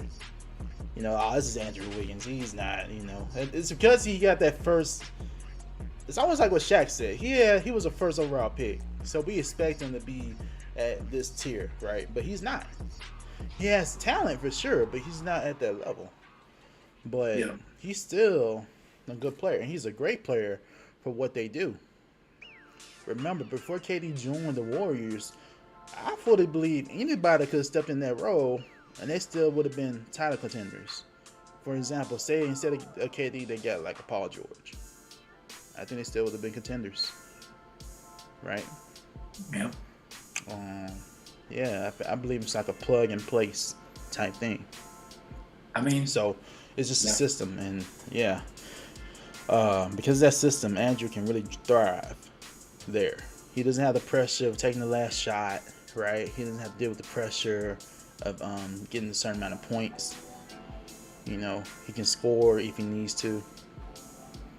So, but yeah, he was definitely. I was very impressed with Andrew Wiggins in this series. Very impressed. I apologize. So, Andrew Wiggins, I formally apologize for ever joking about the All-Star nod, sir. I apologize. You are an All-Star starter. You showed that in that series. I humbly apologize to you, sir. Awesome performance. Great performance. Keep it up. Keep it up. Shout out to Wiggs, man. Just being a star in your role sometimes. And like you said, he just kind of has this best fits him because he's not having to be their everything. But where he can contribute, he has like excelled at it. Like he's basically, before KD, they had Harrison Barnes, who was like a guy that could get, stops, and he could score a little bit on the perimeter and inside. So it's just a great situation for him. And, I'm glad to see him get that recognition, getting this opportunity. Yeah, for sure. And with this conversation, we also got to talk about the Mavs. So where do the Mavericks go from here? There are definitely some flaws and some things I noticed throughout this series was, honestly, Dallas struggled scoring sometimes. And it makes you wonder, is Brunson your number 2 guy that you want? He is, because he has some pretty good games here and there. But unfortunately, it wasn't as consistent. So I think the Mavericks have to decide. Mark Cuban seemed to hint at that he was going to extend Brunson, no matter what. So by all accounts, it seems that as of right now, he's going to be there in the future. But my question is that enough? I think another thing that hurt them was the rebounding. They were really hurt by the rebounding in this series. Yeah. All the offensive rebounds, that led to easy scores for the Warriors. So you got to think about what's a big man you can invest in that can give you value on the end. They don't need a whole lot. It doesn't have to be a scoring big. Just a big who can do his job. Rebound and help defend the rim. Because that's the 2 things that they were missing. They really lack the rim defenders. So those are 2 things they really need to look for in this off season. Invest in the big who won't cost too much, because you're investing a lot of your money into Brunson now, apparently. Who deserves the bag? He had a breakout season this year. He deserves it. He deserves some money. I don't think it's like Supermax type thing, but it's a good contract. Yeah, it's a good contract work, but that's gonna take up a certain amount of the cap, right? So ideally you want a big that's probably like in the single millions range, someone like that. Someone you can get on the cheap. For example,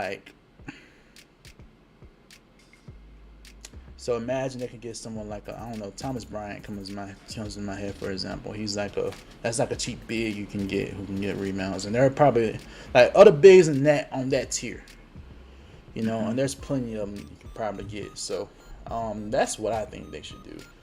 That's where I think they should go from there. And Jason Kidd also made a dig. Did you hear his comments post game? All right, so he made some post game comments saying that they basically need to put the work in and be ready, right? And a lot of people, I'm paraphrasing the quote, but it seemed to hint that he was suggesting that Luka. All right, so Luka came into the season kind of out of shape, and that's what a lot of people were reading between the lines, seeing what that was. Some people think it wasn't a dig. Some people think it was. I don't know if it's a dig or not. I don't know. But he was hinting at that, because Luka didn't really pick up his pace until December,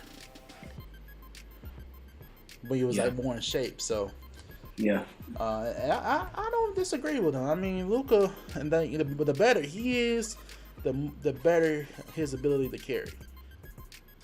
Because as of right now, they're gonna need him to carry. Because I don't know how else they can improve. It would have been great if Kristaps Porzingis worked out. That would have been great, but it didn't. So you need to figure out who exactly you want to build around Luka. And I'm not sure Brunson is that guy. I'm not sure. I like Brunson a lot, and I think he's deserving of a nice contract for sure. But when it comes to this team, I don't know if he can be a second option to Luka on a contending Dallas Mavericks team. I think he's a valuable piece, and if anything, when Luka's out, he can be the primary ball handler, get his own shot, etc. But I think they need another I wouldn't even say superstar, but maybe like another star caliber type of player that can come in and not running and creating their own shot offense, but creating for the entire team, because that's what they seem to be missing. It's like Luka comes in, Luka's going to give you 25 and 10. He's going to get guys involved, but once he goes out, Brunson's going to, get his buckets. He's not going to produce at the level of a Luka. Spencer Dinwiddie can, give you a lot of baskets, but I don't think he's more so producing for the entire team. And I'm not sure if he's going to do that every single night either. I think you need someone else that can, I don't know, maybe another like a forward, another wing that's able to get their own shot and go from there. I think if you, like you said, invest in a big man, that would be good too, but I'm not sure what that means for them. I feel like they need like a lob threat at the basket type of player. Or maybe, I don't know, I think a good big for sure, but I just don't know. I like Finney Smith, I like Dwight Powell, but I don't know if Dwight Powell can be that type of lob threat that they're looking for, or that they need to get down low and make things happen. Well, overall, I'm not mad at their effort. And to speak on the Jason Kidd comment, I know I saw a lot of memes about Luka being on the hookah and spicy McChicken diet all summer, but it still seemed to work out. I mean, for the most part, even if it was December, later half of the season, the Mavericks had a pretty good seeding. Luka got first team finals. He got first team. So I don't think Luka is the problem. I think if anything, he's probably addressing just the team in general. Just like, you got to understand the assignment. You got to come in prepared and go to work, put teams away and stay focused. I think that's probably what it was. Because I mean, like you said, game 2 they should have had that. They had the lead and they blew it. And you can't do it against a savage Warriors team. Do you think the Mavericks window was closed now? I don't think so. I mean, Luka said it himself, like he's 20-something. I can't remember his age, but he's young. And for the most part, the Mavericks are a young team. And I think that they will be back. I think that they need another piece to compete. And if everything goes right, the West probably will be more competitive next year if guys come back from injury and, after the draft, everything like that. But I don't think the window is closed. I don't see them winning next year. I don't see them winning probably after that either. But that means it's closed. I'm saying like in the next 3 to 5 years, they have a chance if they add the right people. But I think they have a chance. Like I think for me, if I'm Dallas, I just need to find another player that I can add to this roster to take the pressure off of Luka, because Luka to me is going to get better, or he's going to be, or at least in my opinion, he's going to be at this level for a few more years. I just had an idea. I'll say this: this can work for the Mavericks on 2 fronts. DeAndre Ayton apparently is not happy with the Suns. If you're the Mavs, you need a big. Okay. DeAndre Ayton wants to get paid. If you pay DeAndre Ayton enough, and you can kind of tell and kind of keep Jalen Brunson somehow, you probably go over the lesser tracks a little bit. I think it'll be worth it. Can you imagine Luka and DeAndre Ayton? They're in the same draft class too, right? Yeah. And I can see that working. And plus, you're taking something away from the Suns. Because if the Suns don't have DeAndre Ayton, I don't see him. I don't see them going back into anything. I don't see them contending for anything. So that can help you on two fronts. You gain a player of that caliber, and you take away something from the Suns. So you can easily get yourself back into contention with the Suns out the way. So, and DeAndre is that big. He's a good. You want a rim protector? That's your guy. Lob threat? That's your guy. He can score down low on his own too. Yeah, I also like the thought of him training with Jason Kidd and like development, because Jason Kidd is a good developmental coach. Yeah, for sure. Player development. So, can you imagine him developing with his staff? How much better he can be, and playing with Luka, that automatically makes you better. And DeAndre is a player that doesn't need the ball because he's not gonna be a ball handler. Luka doesn't need a star that's gonna handle the ball a lot. That's why I'm questioning if Brunson will work. So DeAndre doesn't.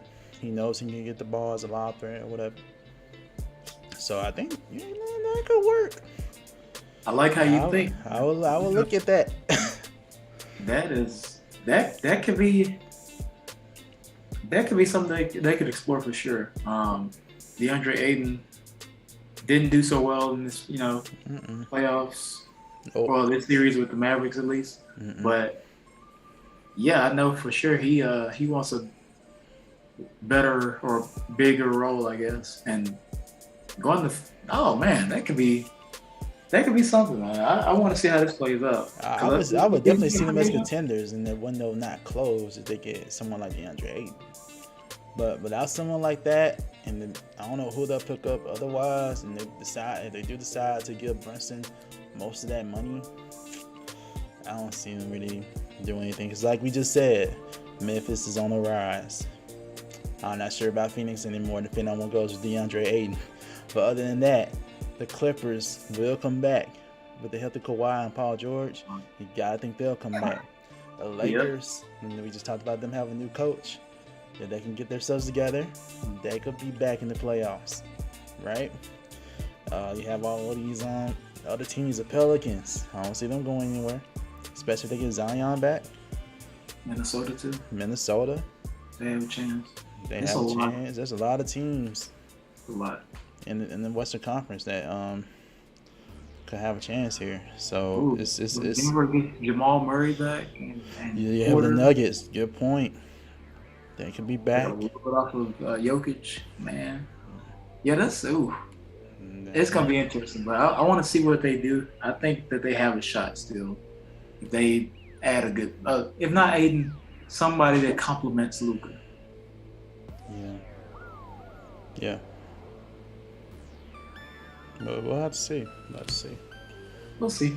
And also, I don't really think of the Jazz as much, but they're always being playoff contention. I mean, we don't think of them as much, but I don't know. Depending on what goes this off season, and they keep everything and run it back again, you can at least expect them in the playoffs. So that's another playoff spot taken from you. So we'll have to dive into the Jazz in the next show because there's some things going on out there. Yeah, but that's last piece from this series need to talk about. Steph Curry was the first ever Western Conference MVP. Typo. He was the first one, Magic Johnson Award. So how does this impact Steph's legacy, right? Is he a top 10 player of all time? What do you think? I don't think winning this award specifically makes him top 10, but he can arguably make that case if he wins another chip. I mean, he's already the top 3-point shooter of all time, and he's still, got a couple years to go. It's dope that he won it because when you think about it, he's been to several Western Conference Finals.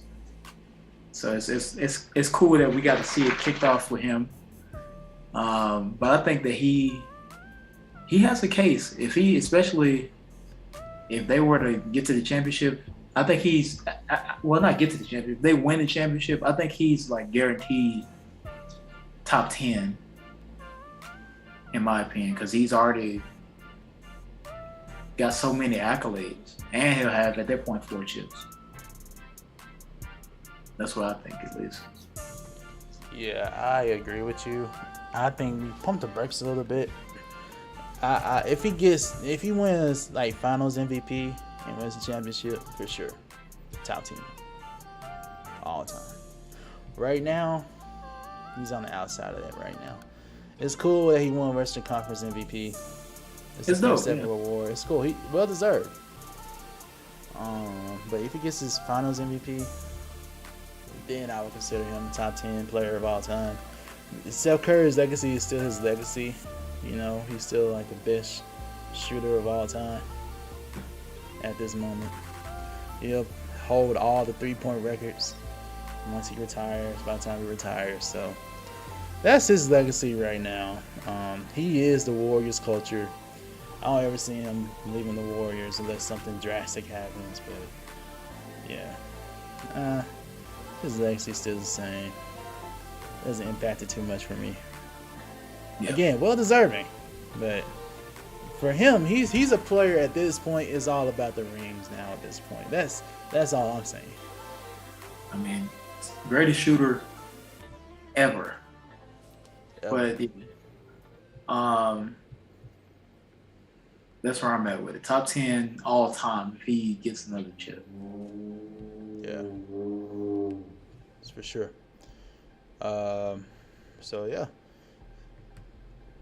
that's that series. Any final thoughts on this series? No, I'm good. Shout out to the Wolves for another trip to the finals, man. Yep, they had to go back, so it's crazy. They're really back. Everybody, get ready. Get ready. Your team is, depending on how this turns out, your team will never win the finals in this couple years, depending on how this works out. So for y'all watching, waiting to see. Now let's introduce the Eastern Conference. Check this out. This game is about talent and belief, and the Heat have to believe they have enough talent. And I point the finger directly to Jimmy Butler. He's got to be better. Games 1 and 2, he was stellar. Games 3 to 5, he's averaged 9 points. He's got to be better to give this team a chance. Oh, beautiful spin move, and Jimmy Butler with his second field goal. Back out to Butler. Butler will try a three-pointer. It's good. Jimmy Butler 3 for 3 from the field. Out of aisle, back to Butler. Butler sneaks inside off the glass. Jimmy Butler with a terrific first quarter. 14 of the Heat's 29 points coming from Butler, up 9. I let my team down a couple of games. I wasn't going to do it again. We know what we're capable of. We get to take it back to the crib and win Game 7. Butler tries another three-pointer. Jimmy Butler 3 for 3 from downtown. Warford, bad pass stolen by Butler. Butler down the other end, slows down, lays it up and in. Now with 25 points and the Heat back up by 5. He put his head down, got to the basket, way too many easy shots or point-blank layups. And just poor defense on our part. Butler thought about a three, drives on Horford, stops, turns, falling away. It's good. Jimmy Butler with 35. He's been incredible. Butler the drive, gets inside, banks it home. Another 40-point masterpiece from Jimmy Butler. Jimmy Butler is a great competitor. His competitive will is as high as anybody, and he put his fingerprints on this game. It's Butler. Butler turns, fires. It's good as the shot clock expires. And Butler now has 45. He's been special. Butler brilliance tonight to keep the Heat alive. 47 points. That's a career playoff high for Jimmy Butler. One more win. And then after that one, we get 4. But as of right now, we got one more to get on Sunday.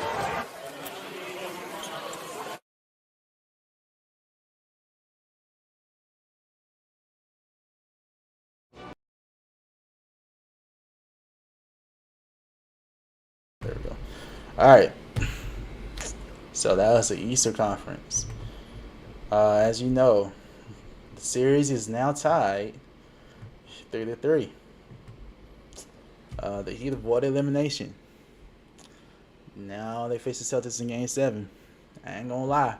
The NBA universe was not thinking we'll see a Game 7 based on the Heat performance from Game 6. But my co-host here, he's wearing that shirt for a reason if you've seen us online. He got the Jimmy Butler shirt. Right? So, with that being said, I'm let the resident Heat fan have the floor. Go ahead and talk your talk. 2 words. Heat culture. Heat culture. Let's go. Thank you. Thank you, Draymond Green. Thank you for letting us know how you really feel. We truly appreciate that. Jimmy G Buckets, man. Jimmy G Buckets, and the G stands for Gets Buckets. I never lost faith in this team, man. Everyone was saying, "Oh, Boston's about to close it out at home," blah blah blah. I was like, "Nah."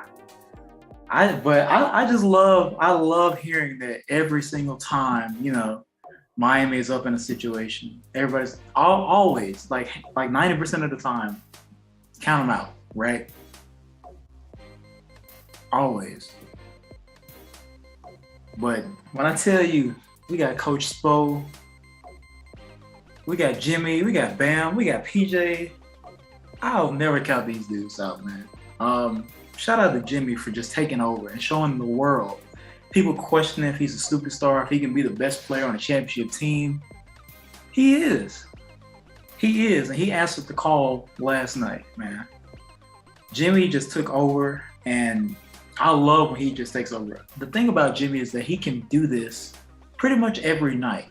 Really, if he really puts his mind to it, if he really wants to just score, he can do that. But he's a very unselfish guy in the way that the Heat play as a team. He's very much into that. He likes to see the other guys score and get their shine. But I think PJ told him last night, we need 50. And he didn't say anything, he just nodded. And from there on, everyone knew that Jimmy was about to take over. Shout out to Jimmy. Shout out to the team, man, for just rallying together. I'm super impressed. On the other hand, Boston still is, a threat. Jason Tatum, like I said, we talked about it earlier in the show. Jason Tatum is still very much ascending before our eyes. He still was getting easy shots. Jaylen Brown got a good amount of points, but we have to, just stay the course, man. I think the thing with the Heat is that they just have to stay focused and sometimes need the proper motivation. So thank you, Draymond Green.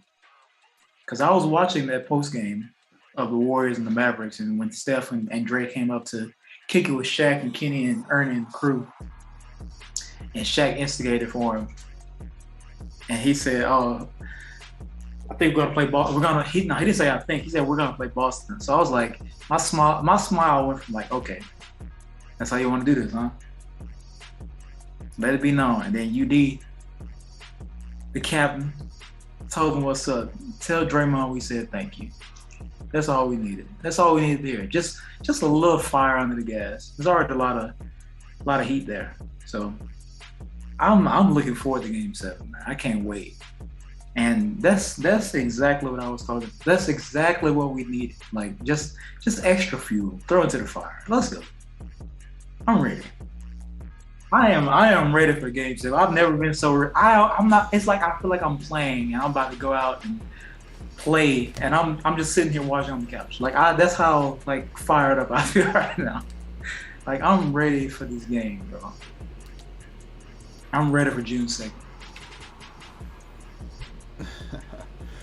Hey, wait, June 2nd? What is that? That means you're already... I'm ready for June 2nd. Oh, okay. So that he already made his prediction, folks. He already made his prediction. Read between the lines. Was there any question in there? I mean, Heat in 7. Hey. I said this. Heat in 7. Let's go. You did. I give you that. Listen. Let's go. Man, watching that game, I ain't gonna lie. I was with everybody else. No, I picked the Celtics anyway. I gave my reasons, right? Because I thought the Celtics have an overall better team. I was disappointed with how the Celtics came out.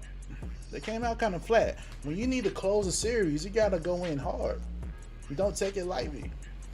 And the Heat had better energy and hustle in the beginning of the game. They showed that. And Boston tried to respond. They tried to respond a little bit, but they had a little run late. Jaylen Brown, all those turnovers. No, that doesn't cut it. Jason Tatum didn't play up to par. A lot of that has to do with the Miami Heat defense. This is the thing too. To not take how many shots he took in the fourth quarter? Not enough. It wasn't a lot at all. I think that was also something else that stood out for me in that game. But Jimmy Butler is a story of Game 6. He is that guy. And I think a lot of us really do underrate Jimmy Butler. We really do. I think we all, as NBA fans, need to respect Jimmy Butler. This is a team that he is the leader of the team that led them to the finals 2 seasons ago against the Lakers. It was a good series. And the man put up 40-point triple-double in the playoffs, and people like to say that the bubble wasn't real and all this stuff. Right. I think that has to do with it a little bit, but you can't deny that Jimmy Butler is that guy. And I think it also depends on where he was, how he was drafted. His story is very unique, and it's so respectable, man. I have a huge amount of respect for Jimmy Butler. Literally, this is describe a person from like rags to riches, working your butt off to get where you need to be. This that dude. And to play through injury. Lots of respect for him there too. I honestly didn't think that he had enough. I thought even if Jimmy Butler was there, I didn't think he had enough help. But shout out to Gabe Vincent. He stepped up huge in Game 6. I was pretty surprised. He knocked down some key shots. That's the other standout player from that game. I would say this: if Jimmy Butler can do what he did, be that dominant player, make the decision to be assertive from the get-go, for sure, this is going to be probably one of the best Game 7s we'll ever see in NBA history. It all depends on how the Celtics come out. I need them to come out hard, ready. I want the Heat to come out hard and ready. I will say this: in order for the Heat to win and have a chance, I think along with Jimmy Butler, Bam has got to do something, man. Bam has got to be a presence. That's the one thing I think y'all missing. Tyler Hero's status is still up in the air right now. I want to get your reaction to that too. What do you think of Tyler not playing? I know he got a groin injury, but you have a whole lot of other Heat players dealing with injuries, but they're still playing. What are your thoughts about Tyler Hero not playing? It's unfortunate. I feel like he could be, obviously, 6th man of the year. Shout out to Tyler. He would definitely make a big impact on this game, give us some scoring options off the bench, and put up a lot of buckets. But I don't quite understand the severity of his injury. And, I'm not going to be critical of that because everyone deals with it different ways. And, Jimmy, with his right knee swelling, Kyle Lowry. Kyle Lowry also, I got to give shout out to him because he came out and he played a heck of a game. Mm-hmm. He made some stupid fouls at the end, though. Some really stupid fouls, but that bothered me, but it was okay because Jimmy had us cover him as well. But I don't know. I don't know like the severity of it, so I really don't have a definitive stance on it. I hope that he's first and foremost healthy and good to go. I know groin injuries can be tricky. And I just hope that if he's able to go, he gives what he's got. But yeah, I know the Heat as a whole, they're banged up a lot. So yeah, just if you can go, give what you got. Right. If not, I understand, and I'm not going to be critical of injury status.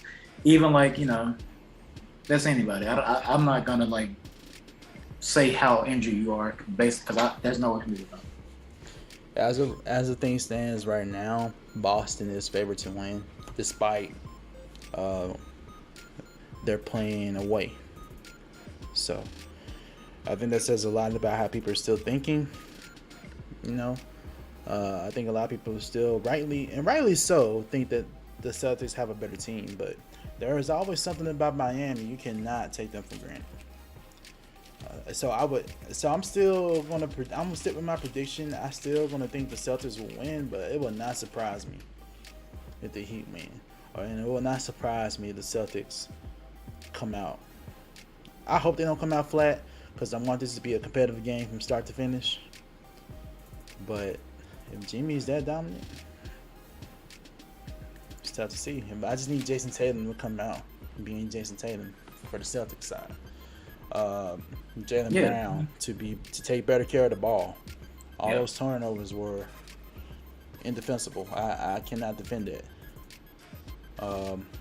As an overall series outlook, it looks like team comparison, points are pretty even. Boston's 105 to Miami Heat 100. So guys are still keeping pace with them. So scoring is not really much here. But do remember, you guys are without Tyler Hero as of right now.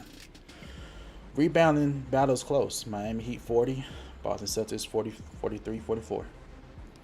Assists close. Miami 20, Celtics 23.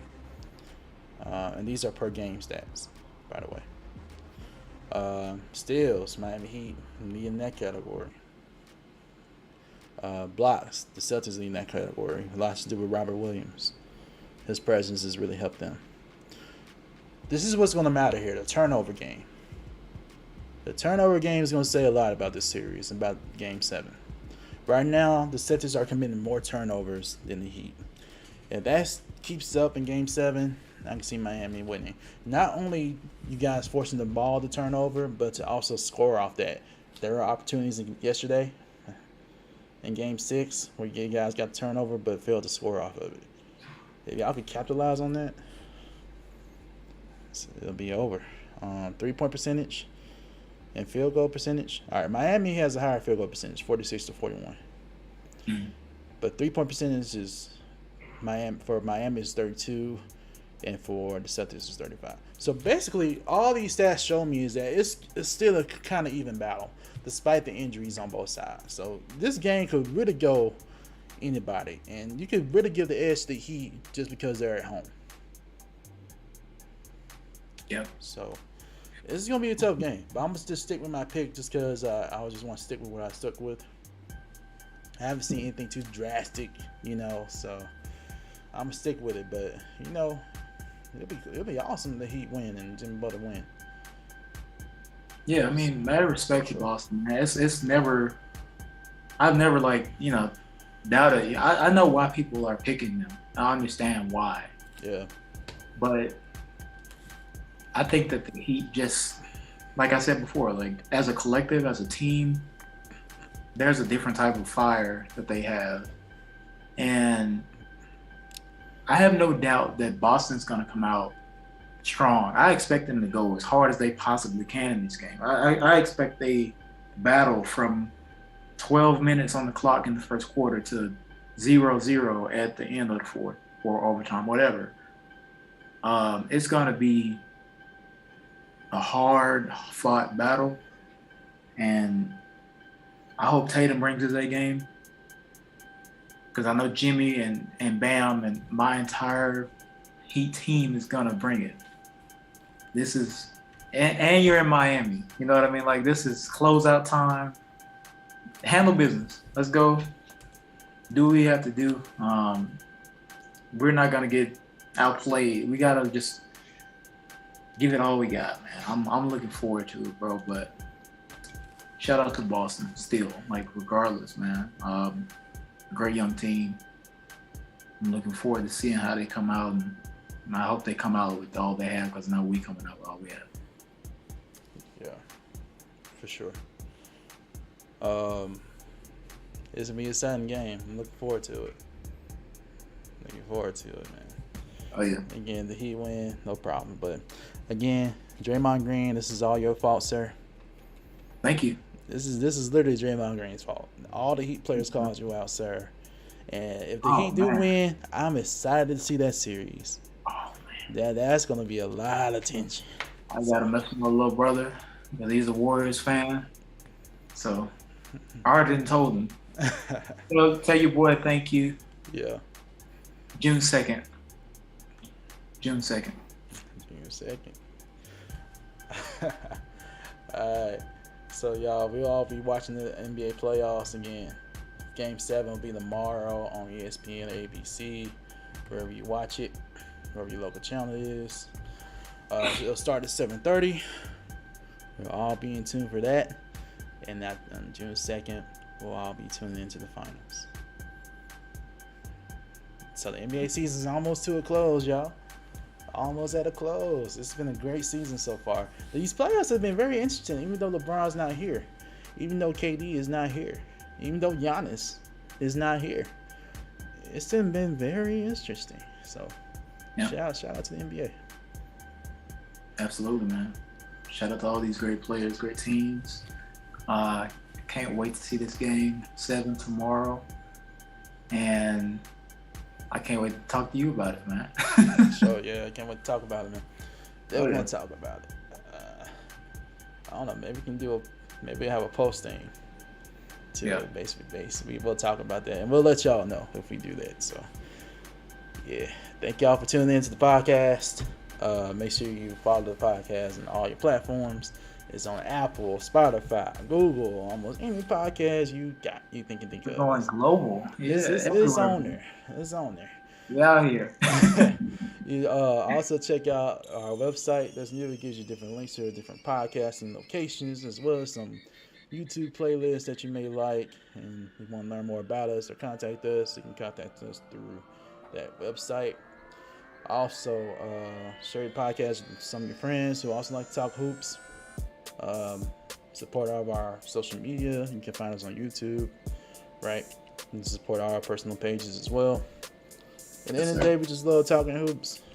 You know, that's what we do. And we appreciate y'all. We really do. Shout out to our sponsor as well. Yeah, shout out to SS96. Go get that.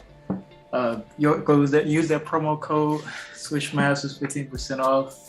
Make sure you like, share, and subscribe to the channel. Turn those notifications on. We dropping videos. We appreciate y'all, man. See y'all next time. I'm Zay, the executive producer. And QtheGuru. All right. Peace. What up? Thank you for tuning in to the Swish Masters Podcast, and thank you to our sponsor, SS96. Visit ss96.net and use the promo code SWISHMASTERS for 15% off. Yeah, that's right. You heard me right. 15% off on all store items. Hats, hoodies, t-shirts, whatever you need, SS96 has it. Also, don't forget to go and check out that music from Straight Stoner, produced by yours truly. You know what it is, Gut Gang, mobbing, sleepwalking. We out here. Thank you.